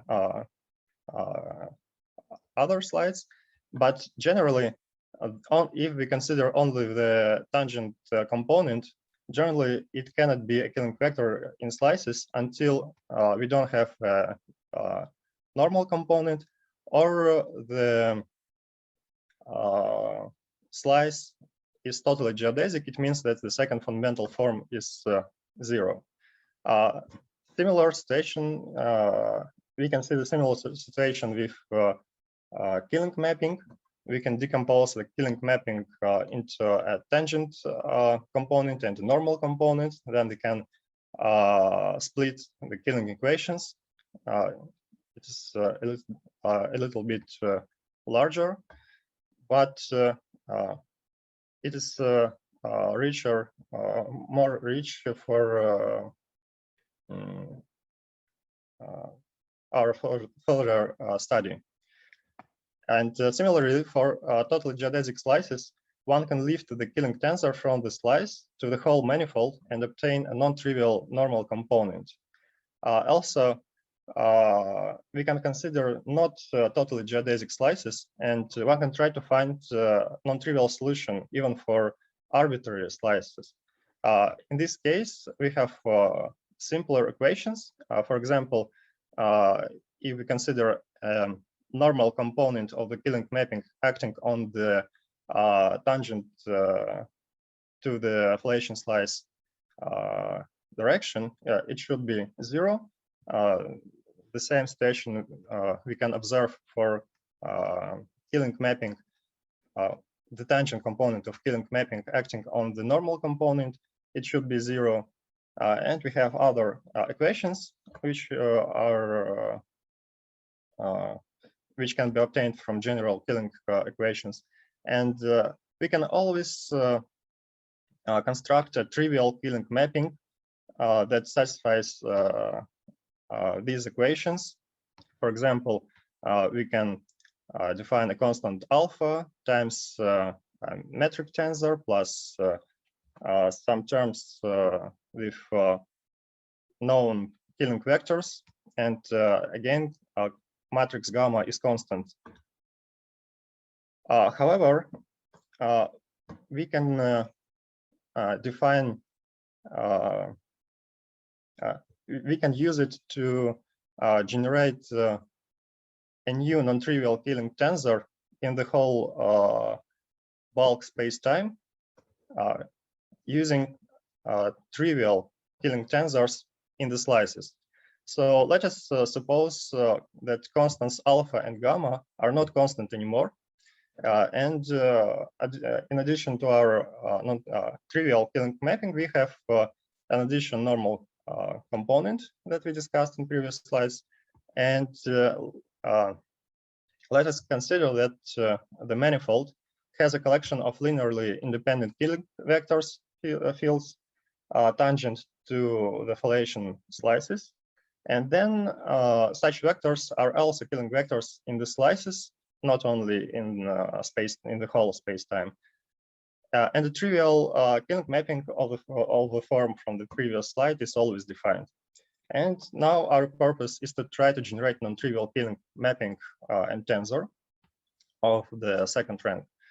Then we can introduce a basis in our foliation slices, which consist of Killing vectors and some orthogonal directions, orthogonal to Killing vectors.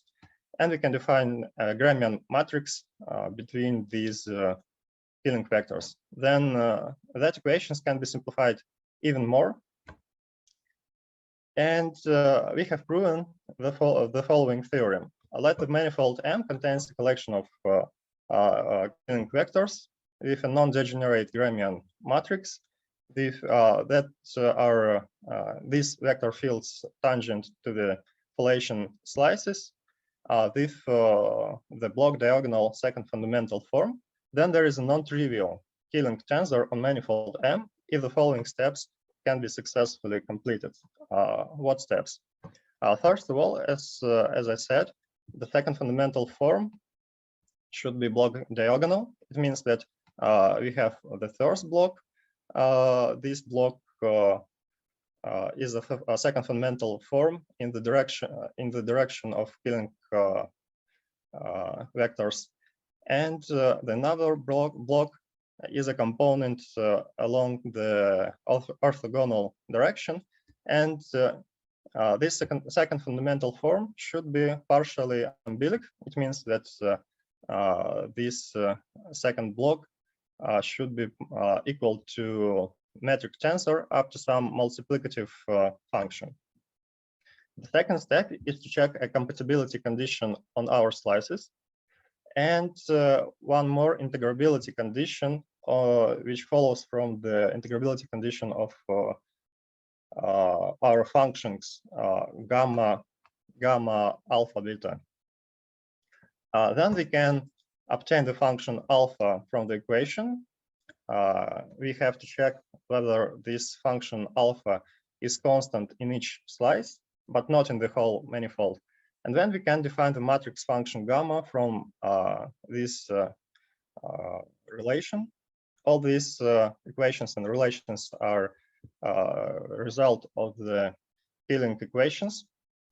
And here, matrix gamma should be constant on each slice, and we have a new matrix eta. It should be constant along the normal direction. And finally, we can find a Killing mapping with function alpha, with function gamma, and the normal component, which can be obtained from the equation 19. This equation, again, is a consequence of the Killing equations. And this Killing mapping is not trivial. However, one can think that all these conditions are quite restrictive, but it is not so, because we have checked it with many examples. For example, different rotating solutions in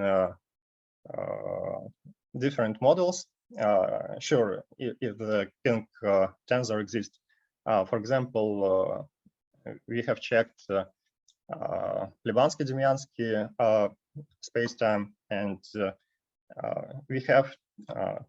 we can use this theorem, and we can generate a non-trivial Killing tensor using only algebraic equations. Okay, and we have found that this theorem has a profound connection with fundamental photon surface, which was discussed by previous speaker. But let us consider a space-time with which is four-dimensional, and it has two Killing vectors. Usually they are along the time direction and an angle direction. Then we can define a fundamental photon surface. It means that if null geodesic touches this fundamental photon surface with a special impact parameter, then it remains on this surface, and we have master equation. It was discussed in the previous presentation. We have some matrix M, which is defined through the quantities of each foliation slice. We have impact parameter, which is a vector in the subspace spanned by Killing vectors. And this impact parameter rho should be constant for each slice up to its norm, and it should be space-like. We have proven the following theorem. Let F be a foliation of the manifold M with non-totally embellic slices with compact spatial section satisfying all conditions of the previous theorem.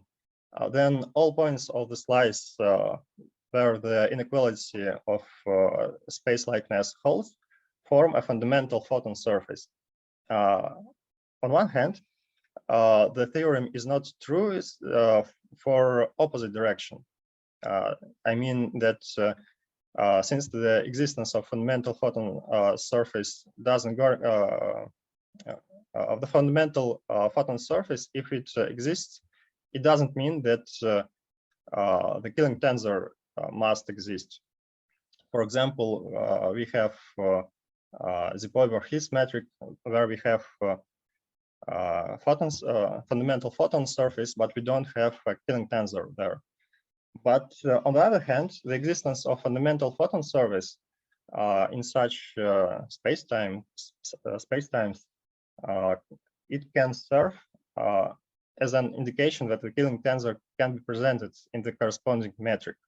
And it is advisable to check the conditions of consistency and integrability from the previous slides.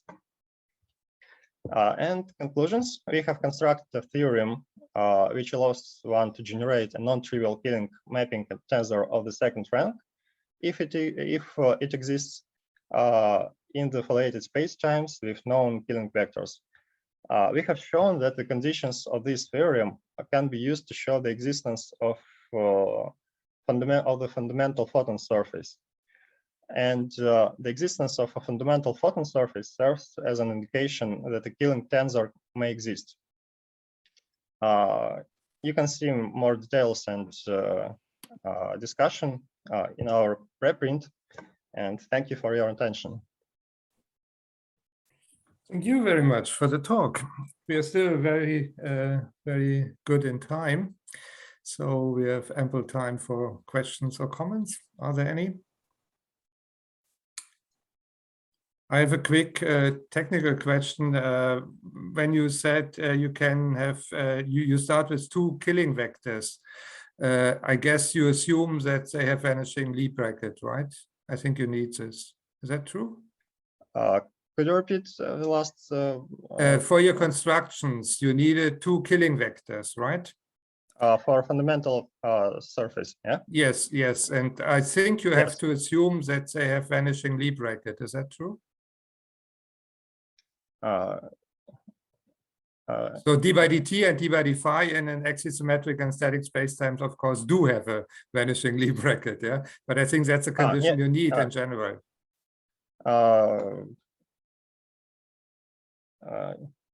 Yes, that's true. Okay. Can I speak? It's not so important effect. So it can be break in these killing vectors may not satisfy the Lie algebra in this way. Is that true? It's not needed. Then they don't form surfaces, right? It's projection on the normal must vanish of commutator. On normal to the surface.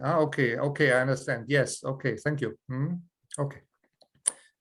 Any more comments or questions in the meantime? Seems not to be the case. Yeah, I guess then we go on, not wasting any more time. Thank you very much again for the talk. Thank you. And our next speaker is Julius Sebenta, Geodesic by local operators in Schwarzschild spacetime. Yes, thanks. Should be this one. All right. Can you hear me? Yes, we hear you. Okay. Thank you very much for the introduction and for giving me the opportunity to present my work. So here is the brief outline. We start with the motivation and with the introduction of the local geodesic operator formalism. Then we use it to construct a number of observables and show how to describe them using a toy model, being static spherically symmetric spacetime. And then we limit ourselves to observables in Schwarzschild spacetime, and we complete our talk with a theorem. So what is the motivation behind? So the light is probably one of the most important tools to study large-scale geometry. And this means that if we want to estimate the geometry from observations, we have to understand how light propagates on curved spacetimes. And this is an old problem which gained its footing almost 6 decades ago.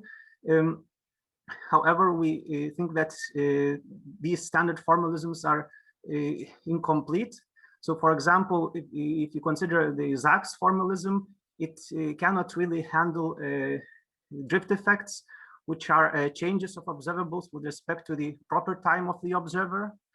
I mean, in the fully relativistic way, while, for example, the gravitational lensing is often presented as a semi-two-dimensional problem, and also the velocities are added in a rather simplistic way. Of course, this is well physically motivated, but we see a tremendous progress in observations. So we would like to generalize and to have a more inclusive and consistent approach.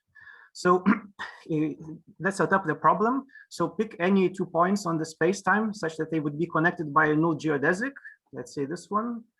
And now consider a small neighborhood around these endpoints such that the geometry inside is flat. And now imagine all the possible perturbations either of the position or of the direction of the line of sight in either endpoint. And ask the question, how these perturbations of the positions or the directions between both endpoints are correlated. And in this setting, we neglect multiple lensing, so we work in one-to-one correspondence. So since we're in a sense working with a infinitesimal bundle of light rays, in geometric optics, this is well, in practice well captured by the geodesic deviation equation. So here the mapping between these two pictures is the following: that the deviation vector and its covariant derivative along the geodesic correspond to the perturbation in the position and in the direction of the line of sight. So this is how we prescribe the initial and final data.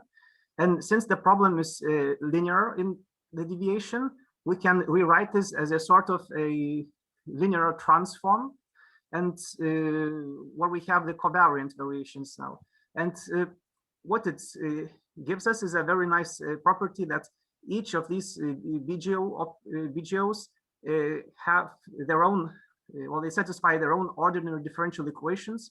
And by specifying special initial conditions, we can work out them independently. So for example, for WXX, you would ask for, well, the condition would be that the variation is 1 and the deviation is 0, and vice versa. So it's, well, it's complementary. And so now how do we connect it to the observations? So we consider here two following observations.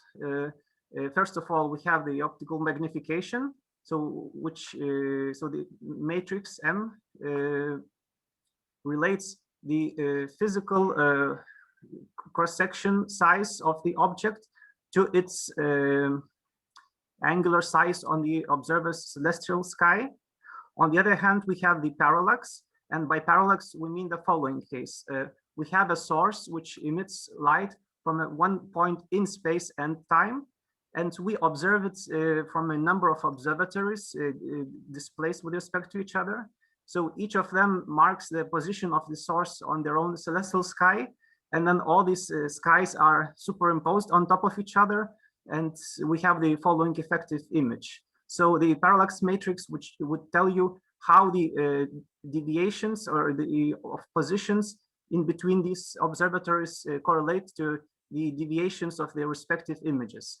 And note here that now we have not a full problem, but only the projection of the problem. So the bold letters mean that we have projected the problem onto a two-dimensional spatial screen, which is perpendicular to the line of sight. So in BGO formalism, these can be related to the operators as follows. So, you can see that the projection gives us an additional prefactor, which is simply a special relativistic aberration. And yes, and so we have the following two expressions for the matrices. And now we define distances using these operators. And here we use the determinant prescription. So for the angular diameter distance, we have, well, you may conclude that WXL is actually the Jacobi mapping. While for the parallax distance, we have the following expression. And in literature, you can also find a different prescription, namely using the trace of the parallax matrix or the expansion of the bundle, but the determinant gives us better properties, so we use this instead. And last but not least, we can also introduce a so-called distance slip. So basically we take the ratio of these determinants, and well, it has a nice property already that these prefactors cancel out. And again, it can be related to the one of the BGOs. So now we switch to the static spherically symmetric spacetimes. Well, on one hand, they are relatively easy to work with. On the other hand, they are good starting points for many physical objects. And now what we want to do is to solve the geodesic deviation equation in these spacetimes.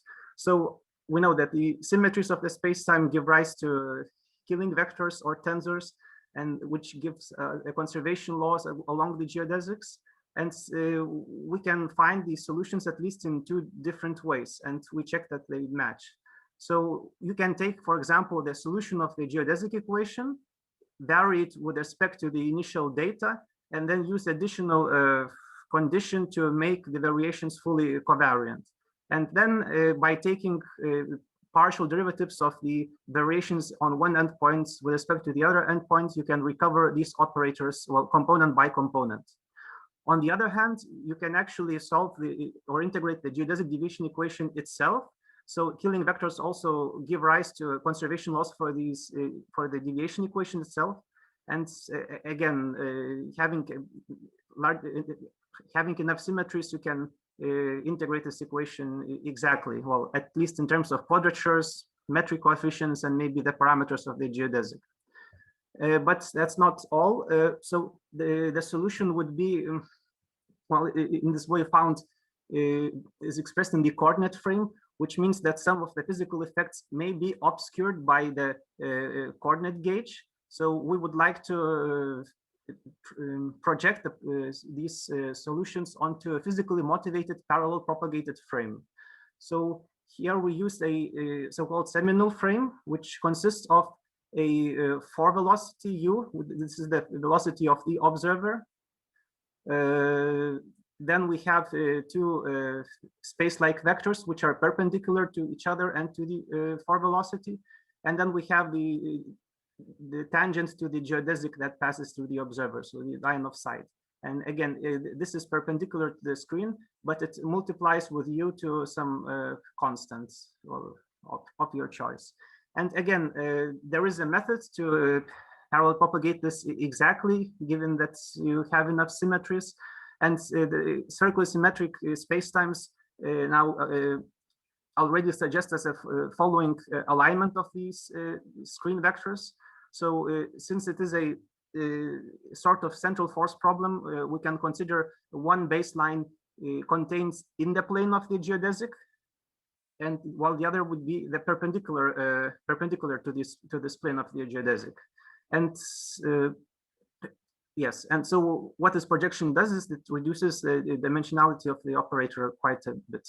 So in general, this is the form of each of the operators. So you see the top and the rightmost column is trivial.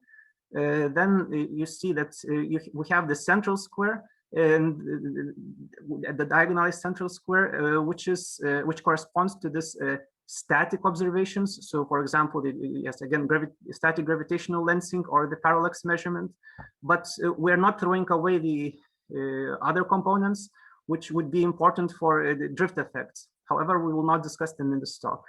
And here is an example of some of the components that will be used in the following discussion.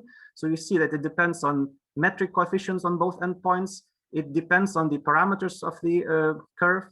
Well, of course, we know that for null geodesics, we only need impact parameter, not energy and angular momentum explicitly. But note that the radius coordinate we're using is a solution to a geodesic equation. So it also carries a number of parameters. So everything cancels out.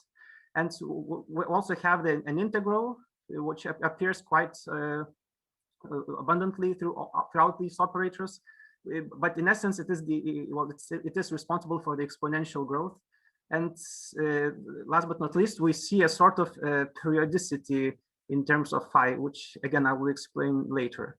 So we consider now a Schwarzschild spacetime. We have the effective equation of motion, the effective potential, and the initial data in this problem will be the radius coordinate of the static observer and the impact parameter of at infinity. So each geodesic will have its own b, but this b will be measured as it would be from measured at infinity.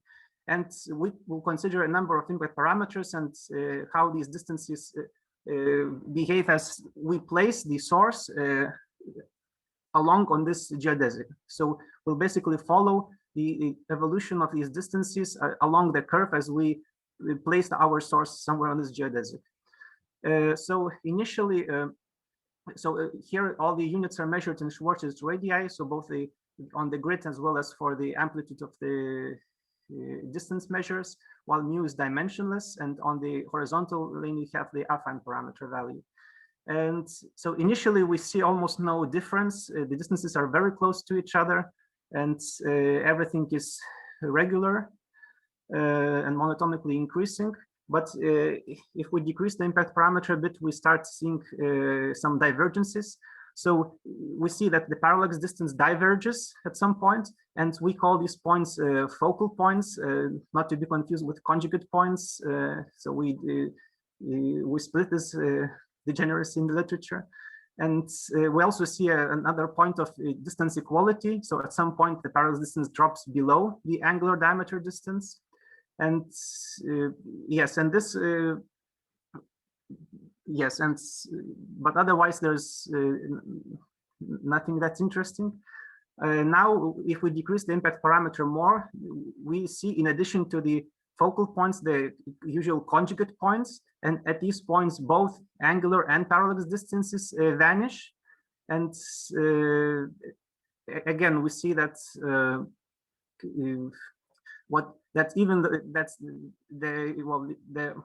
order or the size of these distances change.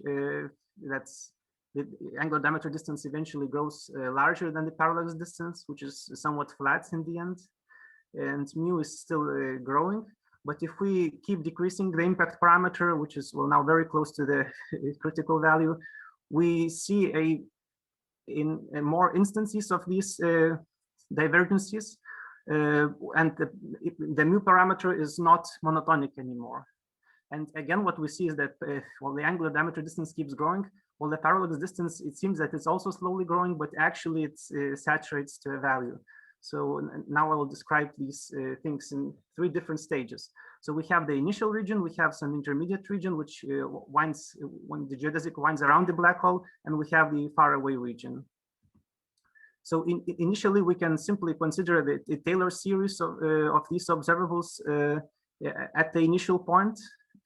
So here we have the projections of the Ricci tensor along the line of sight. We have the derivatives of these objects with respect to their fine parameter, and everything is evaluated at the initial point. So if there is no matter, while focusing only appears at relatively high order. So for mu, this is at power 4, and for distance measures, it could be even higher power.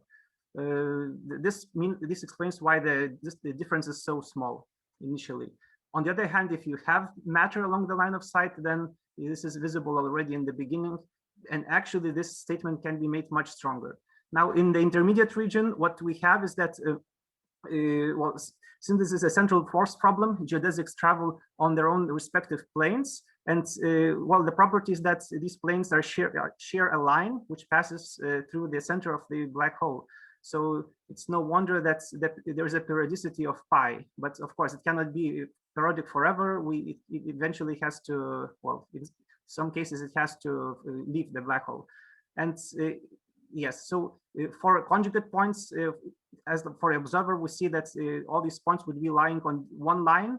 But for the focal points, since there is a sort of a displacement with respect to the first focal point, actually this would be quite a complicated surface, which, well, I could not manage to plot. And as for the faraway region, we have that, again, the geodesic is traveling in the effectively flat space-time, but now the effective initial values are dependent on the history of the travel, of previous travel. This means that the coefficients are in general arbitrary. Well, they depend on the parameters of the curve and the mass. And so the angular diameter distance still grows linearly with some prefactor, but the parallax distance actually saturates to a constant. And I said you that this value of the behavior of mu can be generalized. So we actually can write down a theorem, which is very similar to what we see in singularity theorems. So assuming null energy condition and assuming that there are no singular points along the geodesic, the mu has to be non-negative initially, and it's 0 only if and only if the optical tidal matrix vanishes along the line of sight everywhere. And this can be used to show that the parallax distance initially has to be larger, or at least equal to angular diameter distance. And the equality is reached again only when the optical tidal matrix vanishes.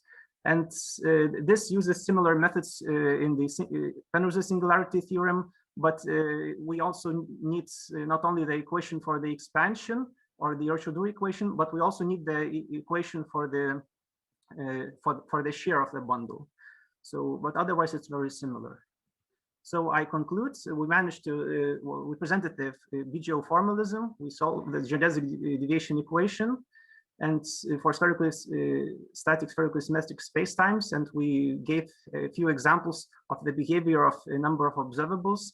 And lastly, we showed, we presented a general theorem which does not require any symmetries on the spacetime. So that would be all, and thank you very much for your attention. Thank you very much for the talk. So yeah, we are still very, very good in time, so we have ample time for questions or comments. Please, are there any?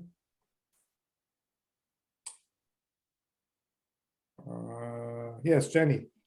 Yes.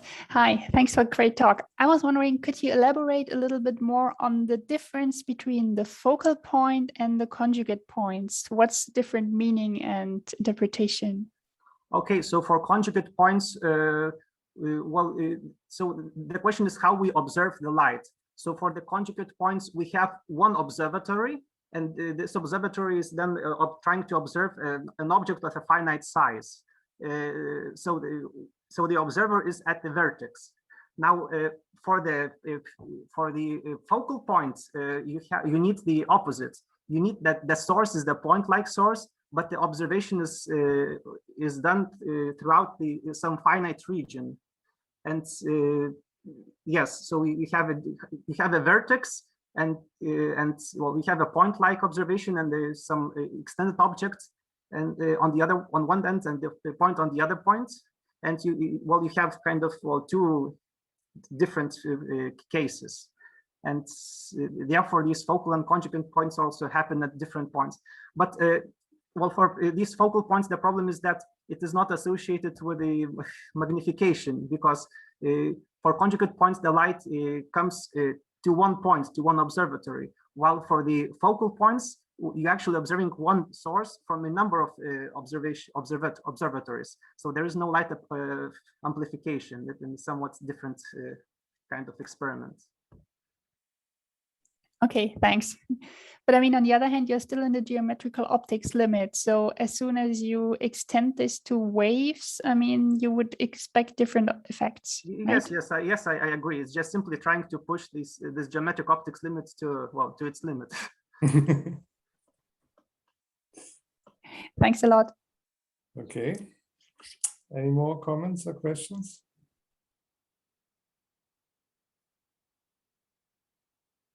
Seems not to be the case.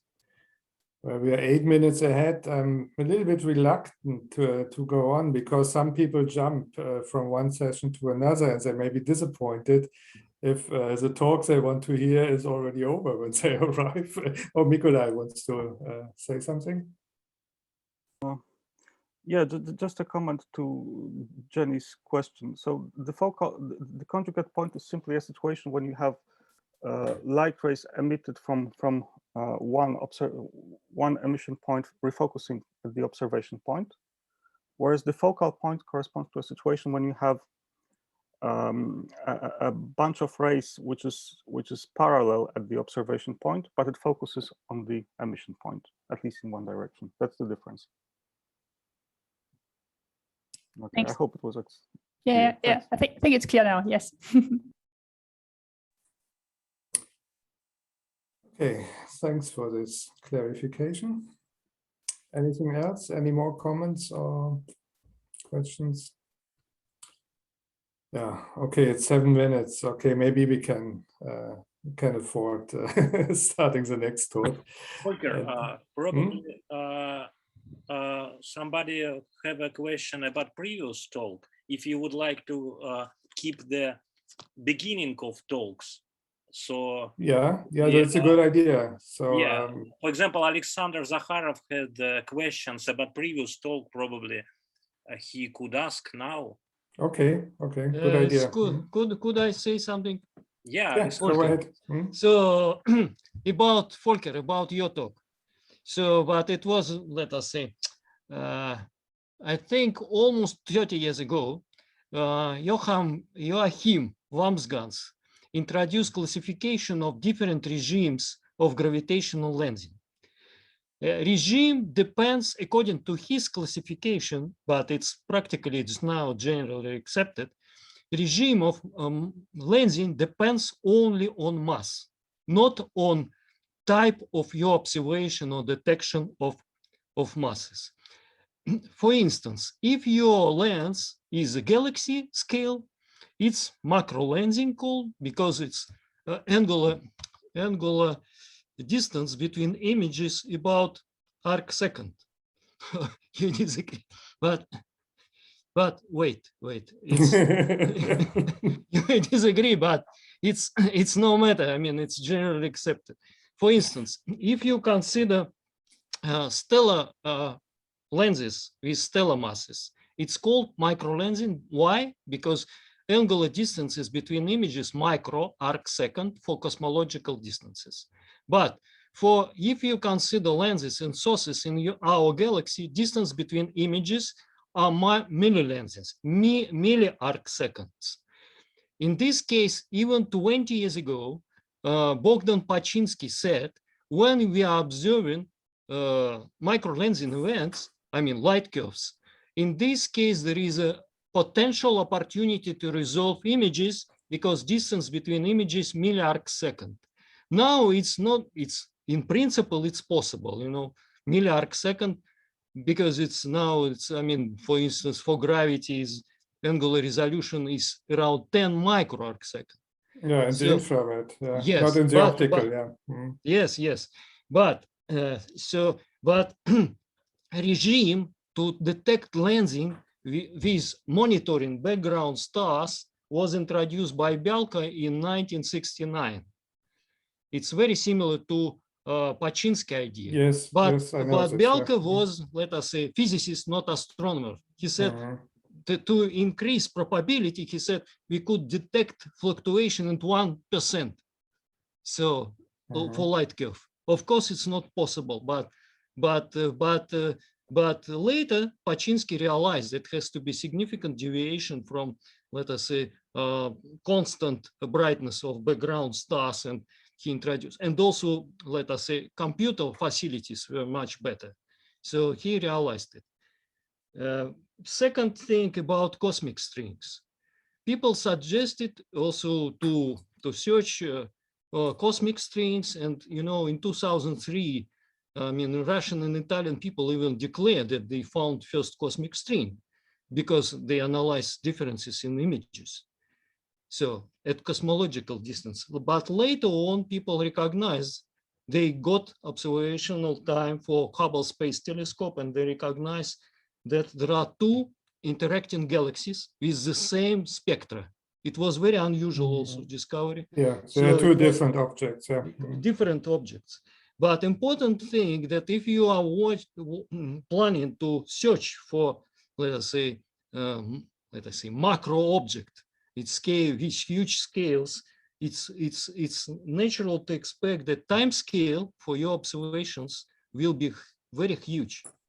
So it's similar because it's in principle, it's for simple Schwarzschild lens, time scale depends on mass as a square root, you know, very well.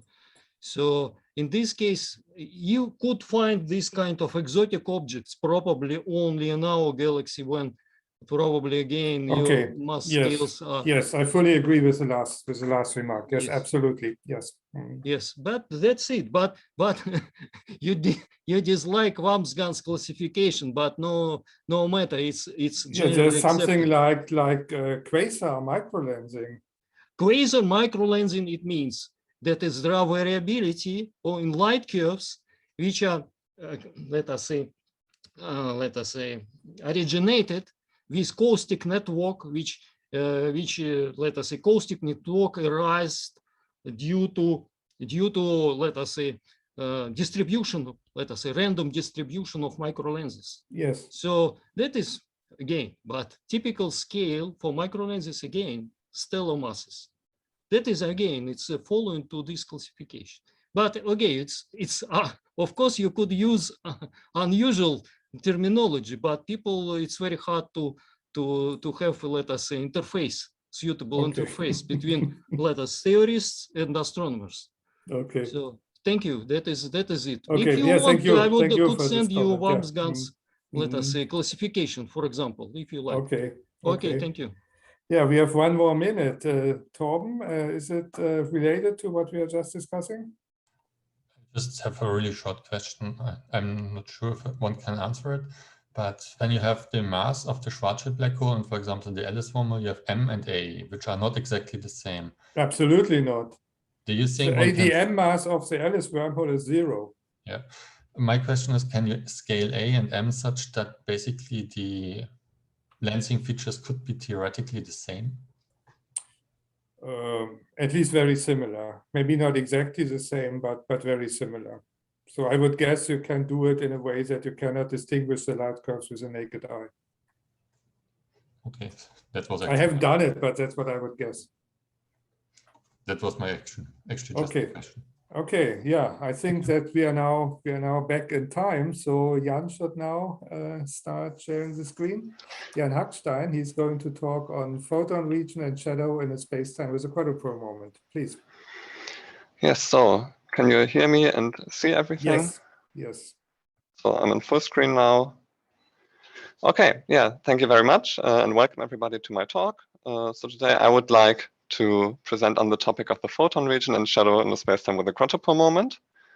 And my talk is structured in the following way. First, I give a quick motivation on why this topic is quite interesting in the first place. Then I'll introduce the corresponding metric that I will be looking at, and I quickly review how the black hole shadow in the Schwarzschild spacetime is defined. Then I'll present my results concerning the black hole shadow eccentricity and the photon region, and I'll end on a quick summary and outlook on further studies that are still out there to do.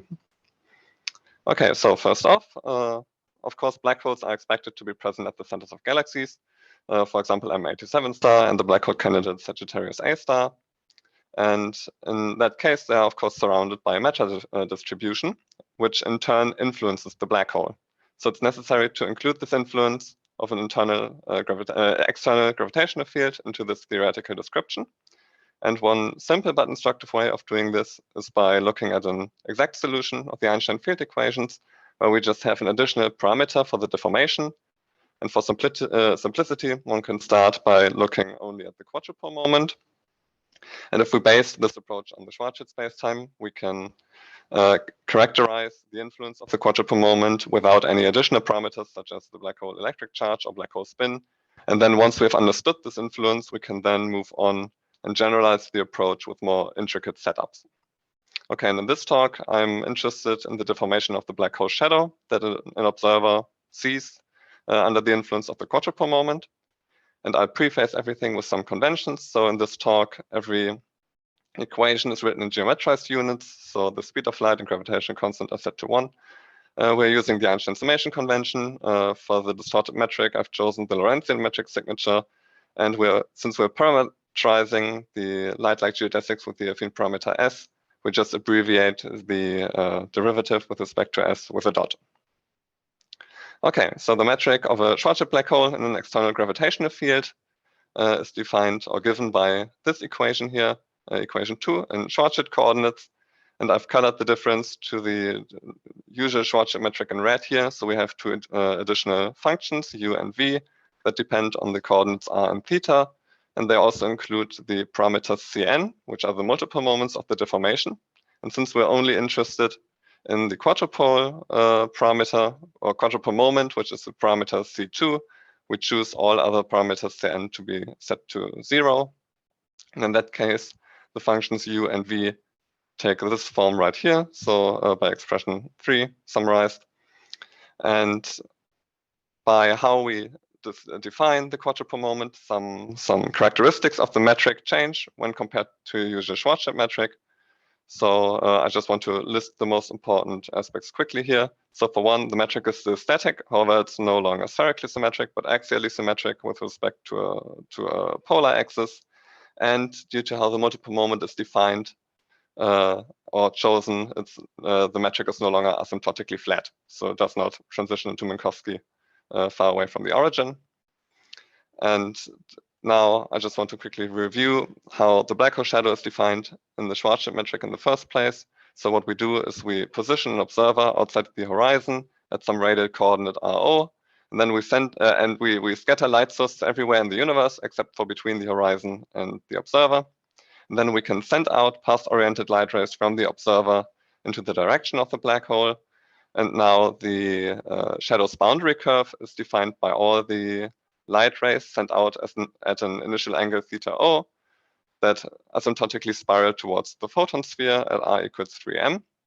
So we can define the boundary curve in terms of this initial angle θ0, and one can derive an analytical expression for this angle, which was done by Singh in 1966. And this only depends on the observer's radial coordinate RO and the black hole mass. And in this talk, we basically aim to derive similar equations to this one for the deformed shadow shape. Okay, so first approach, if we want to calculate the deformed black hole shadow shape, we can use the shadow's eccentricity. So we're basically interested in the ratio between the horizontal and vertical semi-axis of the black hole shadow as seen from a static observer outside the horizon. And this, the eccentricity is defined by equation 5 in terms of the angles θ0 and φ0, which are basically defined in the same way as θ0 on the previous slide was. And for this, we have to, of course, examine the behavior of light-like geodesics in the equatorial plane and in the meridional plane. And for now, or for this talk, we will restrict our discussion only to small and positive quadrupole moments, so parameters C2, and then move on to discuss now the change of the circular geodesic in the equatorial plane under the influence of the quadrupole moment. So this has already been done before by Schum et al. In 2016. So I'll quickly just review the most important aspects for this talk. One finds that for a positive C2 value, there only exists one unstable circular geodesic, which is basically the solution of this analytical expression right here. So we can see if we set C2 to 0, we just reproduce the photon sphere in Schwarzschild. And then if we increase C2 into positive values, the R coordinate of our circular geodesic decreases monotonically. And this is everything for the equatorial plane that we need. Outside of the equatorial plane, this discussion becomes a bit more complicated since the geodesic equation in that case is no longer completely integrable anymore because we get an additional degree of freedom, which is theta, but we don't get an additional constant of motion. So that means we can no longer decouple r dot and theta dot, so the differential equations, and that way we cannot obtain a fully analytical solution to the problem.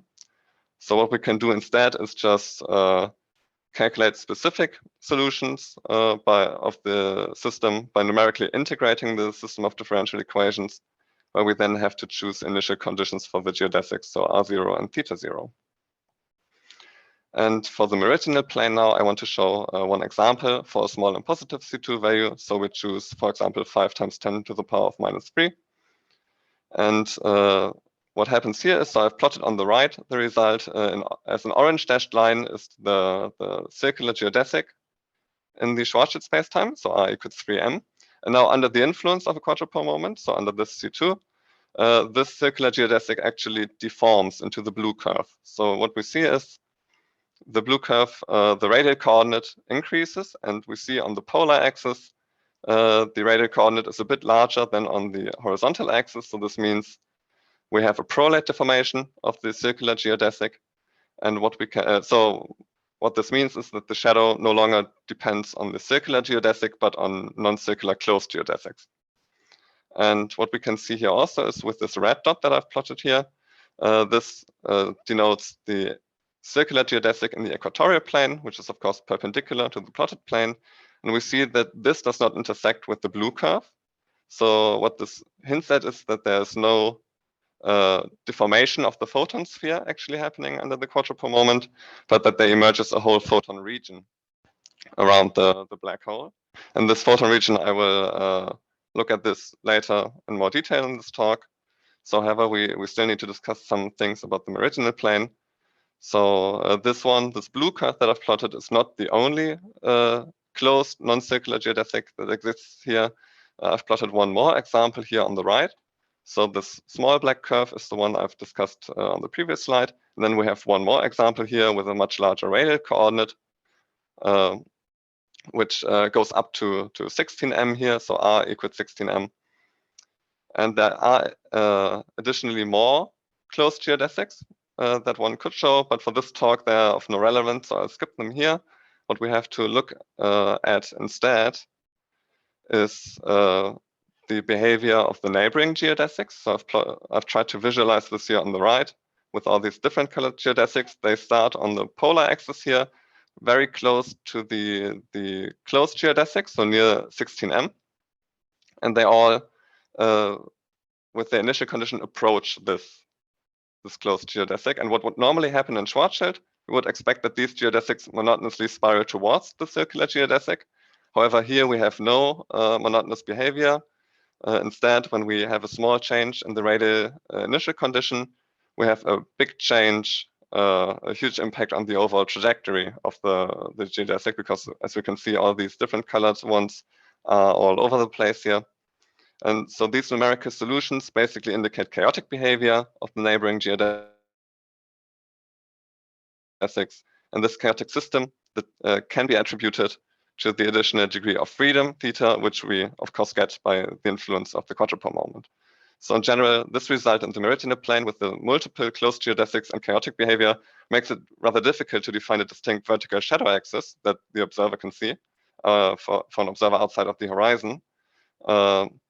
So if we still want to examine how the shadow deforms, we can do an approximation to make this easier. So the approximation would be that we don't scatter light sources everywhere in the universe, but only on a sphere with radial coordinate 12m, and I'll call this the source sphere. And then we place a static observer in the equatorial plane between the horizon and the source sphere. And then with this, when we send out light rays, and they would normally spiral out to the outer closed geodesic, so to 16m on the polar axis, they will reach 12m, and then we'll interpret them as reaching a light source. So there will be a light point on the observer's celestial sphere instead of a shadow. So in this sense, the shadow's vertical axis is then, of course, only defined by the innermost closed geodesic, so near 3m that I've talked before at first. And of course, in the horizontal semi-axis, nothing changes. So we only the horizontal semi-axis is only depending on the circular geodesic in the equatorial plane. And with this now, we can calculate the shadow eccentricity. So going back to equation 5, in the equatorial plane, we can derive a fully analytical expression for phi O, which is analogously to Singh's formula, where we have here b squared, the impact parameter, that depends on the radial coordinate of the circular geodesic. And in the meridional plane, we get a similar equation. However, this one depends still on theta dot. So this means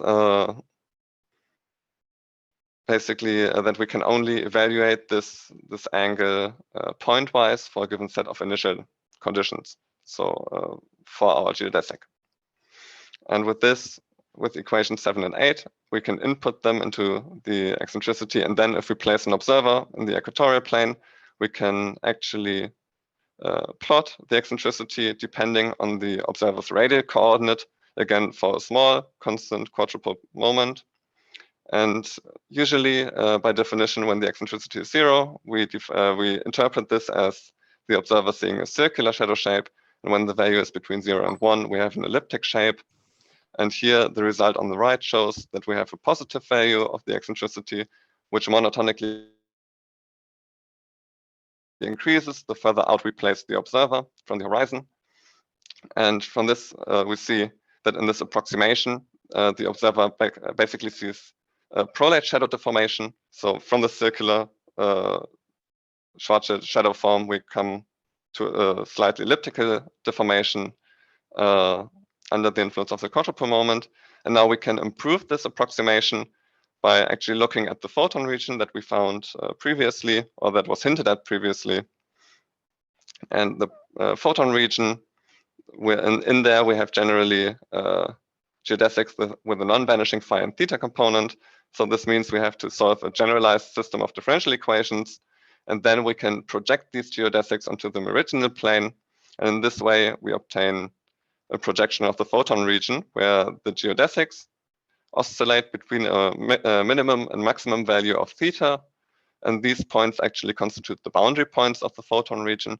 And I've plotted an example here on the right. So for a small and positive value, different geodesics that oscillate between 2 points in different colors.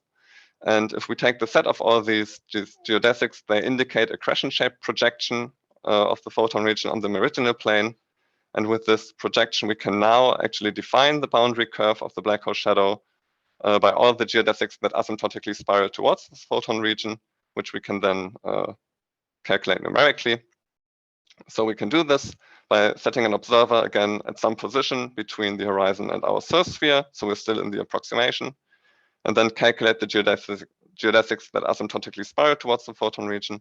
And it's possible to describe their direction on the observer's celestial sphere by introducing the celestial coordinates psi and theta, for which one can derive these two expressions here, summarized by 9. And we see that these, again, depend on theta dot. So we have to evaluate these two coordinates pointwise for a given set of initial conditions and impact parameter. So if we place now an observer, for example, in the equatorial plane at 6m and calculate different angles for different geodesics that we send out towards the black hole, we can visualize this result of the celestial sphere onto a plane by a stereographic projection. And I've plotted the result here on the right. So we see for small and positive value again, we have the celestial, the observer's celestial equator here as a red dashed line, and the blue points actually constitute the shadow's boundary curve that we've been looking for. And as we can see, we obtain a non-elliptical shadow shape. So this differs from the eccentricity or what was insinuated by the eccentricity before, because we have here a little dent along the polar axis. And this dent could probably be the result of the source sphere approximation that we've used here, because the discrepancy from the elliptical shape is near this polar axis, where we basically neglected all the influence of the outer closed geodesics, so up to 16m, for example, where all these light rays would normally, or some of them would spiral towards the closed geodesic and then come back to fall into the black hole. So because of this, it's important to conduct further studies about the outer closed geodesics and how they actually influence the shadow's boundary curve. So with this, I'm already at the end of my talk. So in this talk, I've looked at how the quadrupole moment influences the Schwarzschild black hole shadow only for small and positive value of the quadrupole moment. I've told you that in the equatorial plane, there's one unstable circular orbit. However, in the meridional plane, we found that there is that the circular geodesic undergoes a prolate deformation into a non-circular orbit, and that there actually appear multiple non-circular orbits. Additionally, the neighboring geodesics showed chaotic behavior in the neighborhood. And because of this, it's rather difficult to define a distinct shadow shape. So in this case, we introduced an approximation where we restrict it to the innermost closed geodesic only, and found then an eccentricity, which showed a prolate shadow deformation. And then we went on to look at the photon region, where we found a crescent-shaped projection on the meridional plane. And from this, we found a non-elliptical shadow shape. And now what's still to do is we have to look at the outer closed geodesics, how they influence the shadow. And then, of course, we have to look at how these results all depend on the change in situ, because we've only looked at small and positive value here. And we have to see, how those change, of course. And with that, I'm done. Thank you very much for your attention. And I'm open for questions now. Thank you, Jan. Yeah, other questions or comments?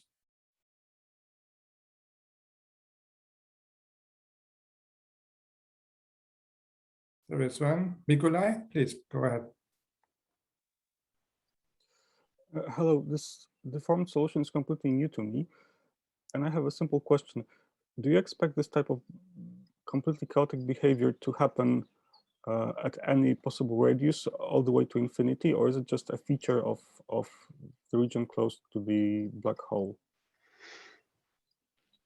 I think this chaotic behavior, so I'm not 100% sure on this. So I imagine it will be all the way around the closed geodesics that we find. and I've only found some near the horizon, so up to like 16 or 20 m. I think 20 m was the maximum I found. Further out, from this, I wouldn't say there's more chaotic behavior, so they would just probably spiral out to infinity. So only close to the horizon, I would say now. Thanks. Yeah, sure. Any more questions or comments? If not, thank you very much again, Jan. And then it's my great pleasure to give the floor to my co-chair, Oleg Zubko, who will finish up everything with his talk on black hole shadow as a standard ruler in cosmology.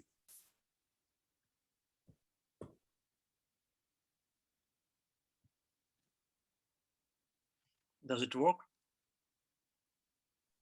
Looks good.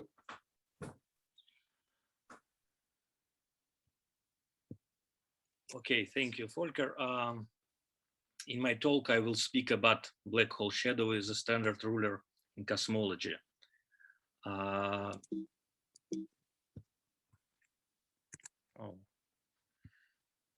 sorry.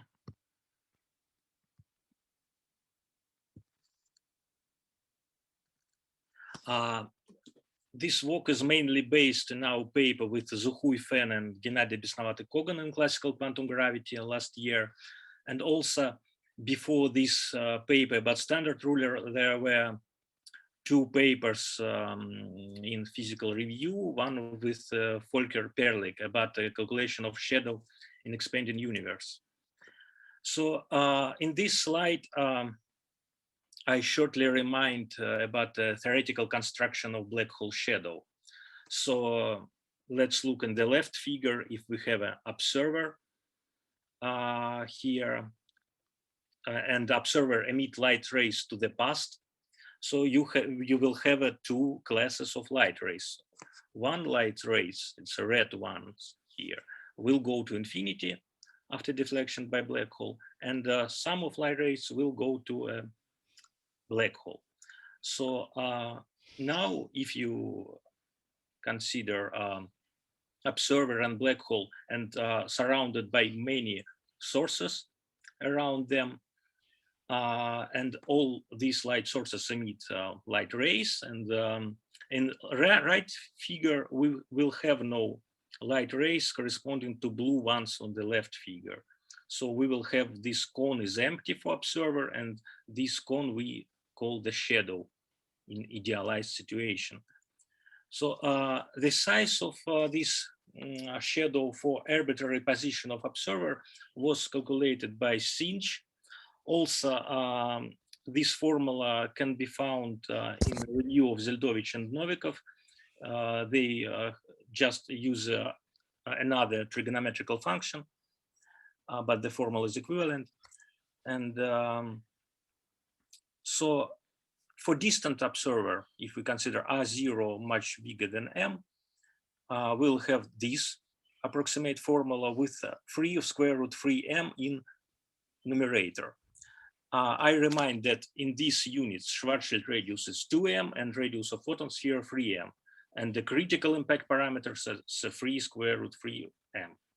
So in this picture, again, I remind that size of the shadow doesn't correspond to the size of event horizon, does not match the Euclidean size of the photon sphere. Size of the shadow is actually 3 square root 3m, so it corresponds to the size of the photon sphere, additionally increased by gravitational lenses, by bending of light rays. So this 3 square root 3m, it's important for future. So we would like to calculate angular size of black hole shadow in expanding universe. For analytical calculation, this problem is very difficult because when calculating the trajectory of light rays, we must simultaneously take into account two effects: the cosmological expansion and the influence of black hole at all points of the trajectory, if we would like to get exact analytical solution. And what makes it even more difficult, the influence of black hole must be taken into account in the regime of strong gravity, because near a black hole, light rays moved along a very curved trajectory. So the simplest non-trivial case, it's a Kotler space-time where expansion is driven only by cosmological constant. And in this space-time, exact solution for static observer was found by Stuchlik and Hledig. And in our work with Volker, we found angular size of the shadow for co-moving observer, because if we speak about expanding universe, we need to actually consider co-moving observer which is co-moving with cosmological expansion. And we found this simple formula for angular size of the shadow for co-moving observer. So the main important feature here is that if we consider observer moving to infinity, size of the shadow doesn't go to 0, it goes to some constant. And this was a new effect we found. And now we're interested to consider not so trivial case, but a real universe with many components, with dark energy, with dark matter, so real universe. So how we can proceed with this situation? To solve it analytically, exactly, it's very difficult. So we try to use some approximation.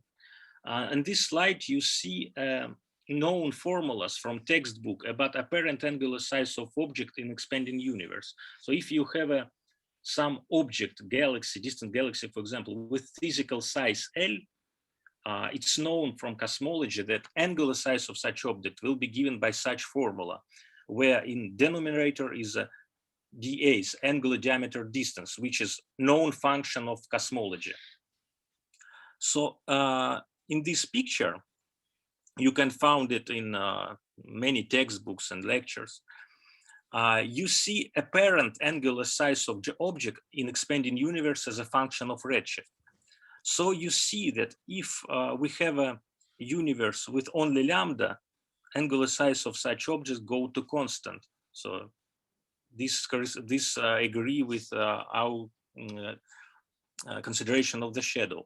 But a very interesting effect in cosmology, that if you consider a universe with a matter, not only with cosmological constant, but with matter, starting from redshift of order unity, angular size of the object become to increase. So it's very unusual for our everyday life. In everyday life, we used to see that the angular size of the object becomes smaller if the object is larger and larger, more distant from us. But in expanding universe, expansion of universe lead to effect that starting from some redshift, angular size of object become to increase. So we try to use this formula for approximate calculation of shadow sizes in expanding universe.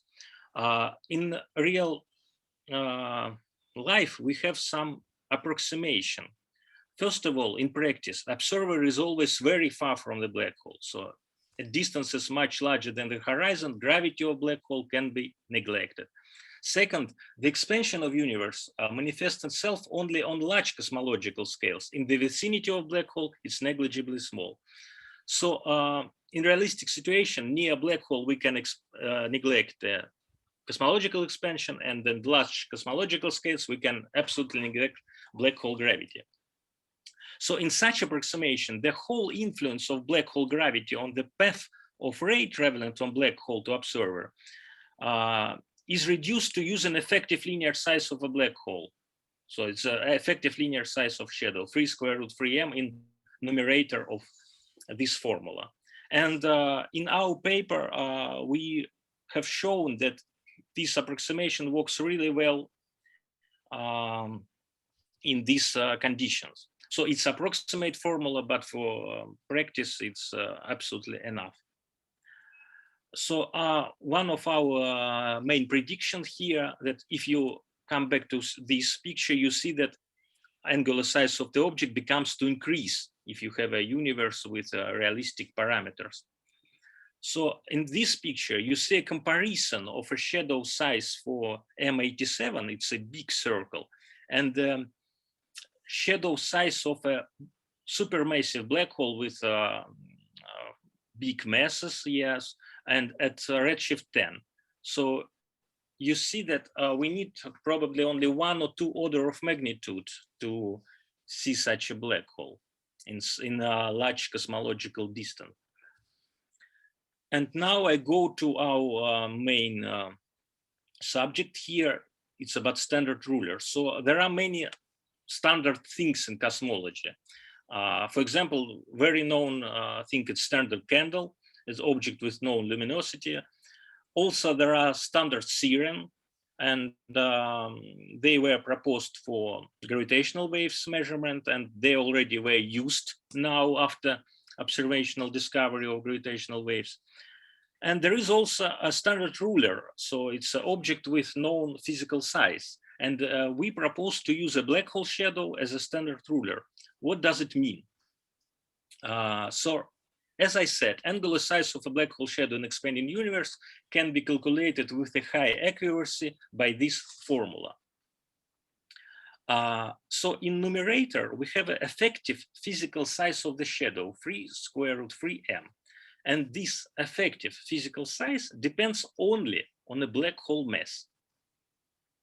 If this mass can be determined independently, this physical size can serve as a standard ruler. So with observed angular size alpha shadow, we can then measure the angular diameter distance to the black hole. And if for some object we are able to measure redshift and angular diameter distance independently, in this situation, we can extract the cosmological parameter from such kind of observation.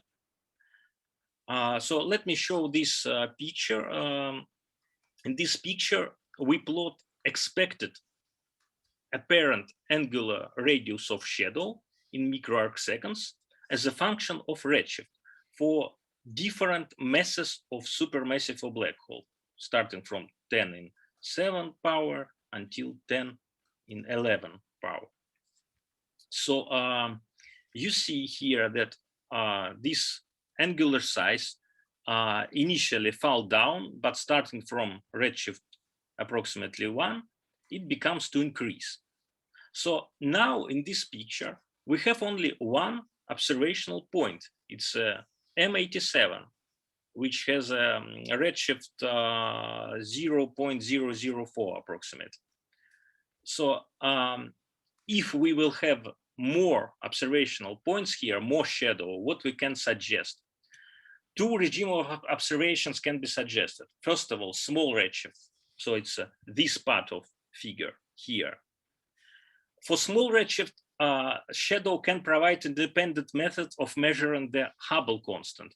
And I emphasize that new methods of determining the Hubble constant extremely important now for cosmological studies because of, it's a current discrepancy in the values of Hubble constant measured by different methods known as a Hubble tension. So for small redshift, we can write like this, and Hubble constant can be found like this. So we need to measure angular size of shadow. We need to independently know mass of this black hole, and also we need a no redshift. So advantages of this method. First of all, this method is completely independent from other cosmological methods. Then, second, we need to increase angular resolution at the level of probably only 1 order of magnitude to use it for determination of Hubble constant. And also for nearby galaxies, mass of black hole can be measured with good accuracy by dynamical methods. But of course, there are problems with that. The main problem is that independent determination of mass is very crucial. And in dynamical estimation of mass, there are many different methods of determination of black hole mass. For nearby one, usually dynamical method used. And in such method of estimation of black hole, the distance to galaxy is always involved. for different, so it looks like a problem, but for different observables, the degeneracy between black hole mass and distance can be different. Mass can be proportional to distance with different power, dependent of combination of methods. So we will have like two equations with two unknowns, distant and mass, two unknowns, and we can solve this equation, except one case. If mass is linearly proportional to assumed distance, it's obviously from this formula that it's not possible to use it. Two equations will be degenerate. So here you see if we have a mass proportional to distance, linearly proportional method, it's not possible to use. Unfortunately, for M87, it's the case. For M87, independent determination of mass, so not from the shadow, but from other methods, they suppose that mass is linearly proportional to distance. But for all other situations, not when it's linearly proportional, it's possible to use our method. So second regime of observation which we can propose is the high redshift. So it's a right part of this graph. So starting from some redshift, expected angular size become to increase. So we can try to observe this distant shadow at large cosmological redshift. So, and in principle, this would allow us to probe the cosmic expansion for redshift, which are not acceptable to other distant measurements. The crucial thing here is to emphasize that such a supermassive black hole with big masses are already found in observation. So we know that they already exist in nature. For example, here you see two examples of a really distant black hole with redshift 7 and with really high masses. So method can be used. The problem here of our method that for large distances, for cosmological distance, mass cannot be determined in so good accuracy. So you see here that error of determination of mass is really big. Therefore, in situation if we have no possibility to measure mass of a cosmological black hole very well, we can use our method in opposite direction. If we know cosmology better than we know mass of a black hole at a large cosmological distance, we can found a black hole mass from such observation using known cosmology. So our method can, for large cosmological distance, our method can be used or this way or this way. So my conclusion. So we investigated a black hole shadow in expanding universe for co-moving observer.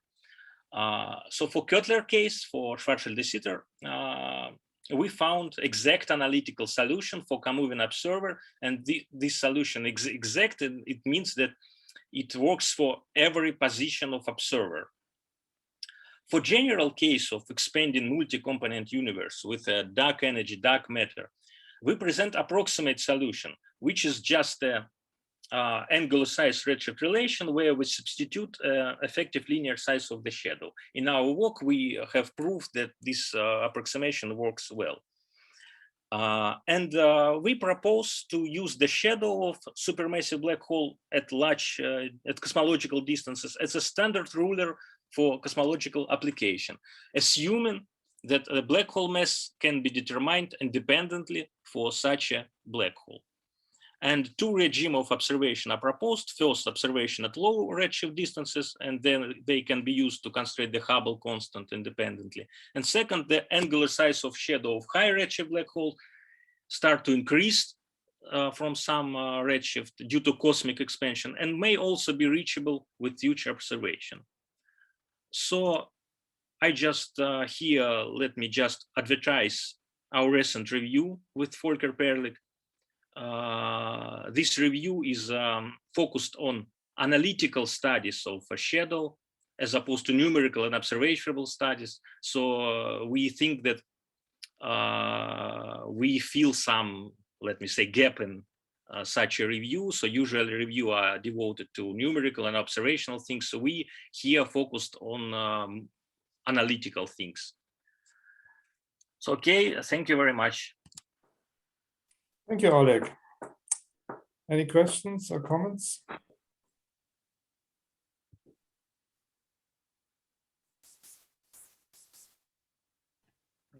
Alexander, as usual. Like clown, you know, in circus.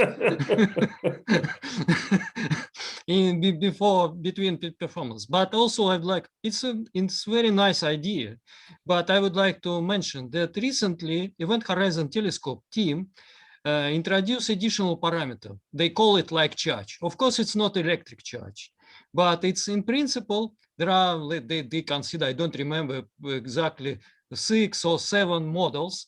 In this case, they introduce additional degeneracy in this shadow size as a function of mass. It's function of mass and charge. So in this case, but it seems to me that this technique is very nice, but practically it will be, let us say, like control check for, let us say, measurements of redshift and mass for the future, as it was done for M87. So because before remarkable observation of the Event Horizon Telescope, there are basically 2 different estimates of mass for this black hole. And finally, that they confirmed that one of mass estimate 6.5 billion solar mass is correct. So that is probably this program will be realized in this way. So people will evaluate masses, and later it will be some kind of check for mass evaluation for the future. Because also it's very, let us say, costly to observe, let us say, shadow for distant sources, because you need, I mean, let us say, very advanced facility. Thank you. We need additional financial.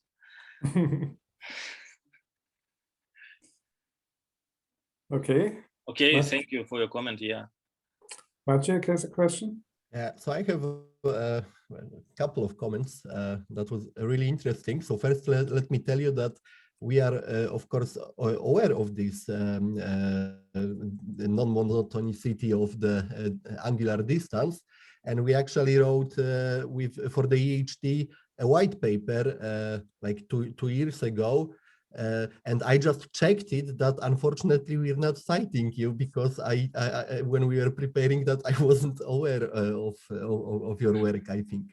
But there is a white paper about which says something like, okay, so one day we could probably see the shadow of every black hole more massive than 10 to 8 solar masses, which is not true, because it's also there are those opacity concerns, right, that they might not be optically thin all the way to the to the horizon. So that is one comment, and another one would be to what Alexander mentioned about charges. So, well, we would probably just assume care. All those charges are about more general metrics. So I expect that this will not kill us, meaning I think it would be fair in this sort of investigation to just assume that it's Kerr spacetime in vicinity of a black hole. Both charges are related to like Kreisler-Nordstrom spacetime or some other spacetimes with some additional things going on. So that's the second comment. And the third comment, yes, money, that would be really good to have money and have observing time and actually be able to look not, you know, for a week every year with the Event Horizon Telescope to multiple objects, but more regularly at more objects. Maybe that will happen in the future with some developments. Yeah. Okay, thank you. Thank you, Maciek. Okay, there's a question by Valerio. Oh, yeah. So, It's an interesting possibility indeed, but of course, as you mentioned, it's quite difficult to have an independent measure of the mass of the black hole. That's the main limitation. So of course, as Alexander said, this can be a check for the consistency of cosmology with the model of a galaxy. But I was wondering whether one may consider another possibility. Since in normal gravitational lensing in cosmology, you use the time delay to estimate the Hubble constant. One possibility would be to estimate the time delay of photons revolving around the black hole. Then in that case, maybe that could be an easier observation. And maybe this is another, well, actually in a paper in 2004 with Luigi Mancini, we already mentioned this possibility of using time delay of images winding at different orbits around the black hole. What you calculated actually, yeah. Yeah, so that maybe one should go back to that idea, and then maybe one could elaborate on modern with a modern view this idea of exploiting the time delay of images around higher order images around the black hole. That may be an easier observation with respect to the shadow. So that was my comment. Okay, thank you. Probably I have to answer to some previous comment. I would like to emphasize that, of course, for every black hole, for every observation of shadow, we need to make some complicated numerical modeling to extract something. And even if we speak about the size, angular size for every case, we need to model this individual case to found exactly what's the angular size of this. And during this modeling, we can probably, how to say, exclude some possibility like a charge or something else. I think so.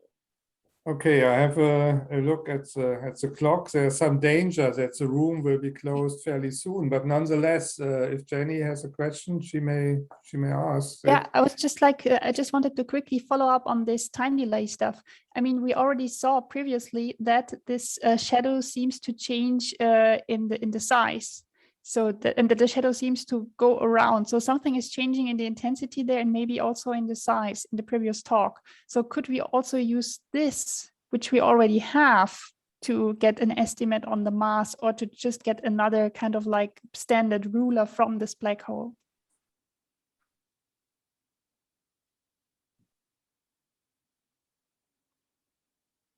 I'm not sure I understand the question.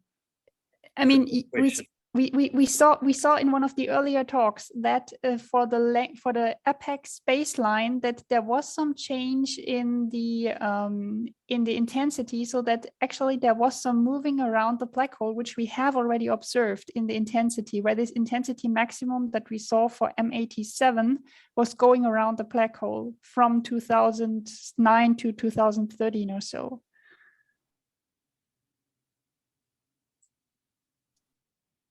Okay. I'm not sorry. I'm not. Yeah, sure. well, just forget it. It's too quick.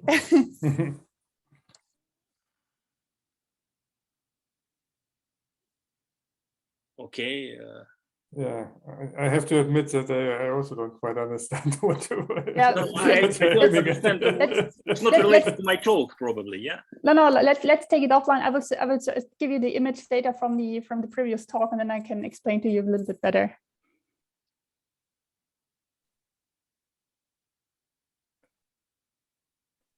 Okay, shall we stop the general discussion here? So yeah, I'm quite happy that that it went so well. So of course, it's not the real thing to do it online, but I think we made the best of it. And thank you very much. Many thanks to all of you for for giving these very nice talks, and to keeping the time, and to have this this enjoyable session. Oleg, you want to say anything else?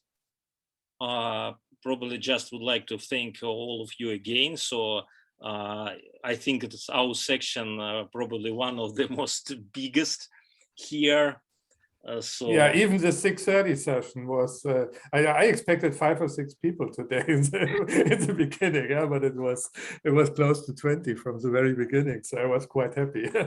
yeah, so thank you all for that. Yeah, for interest to our session, and for also for people who accept our invitation to have the talk. So. Yeah, then see you at the next Master Grossman meeting, then hopefully in person, right? Bye-bye. Thank you for organizing this. It was great. I learned a lot.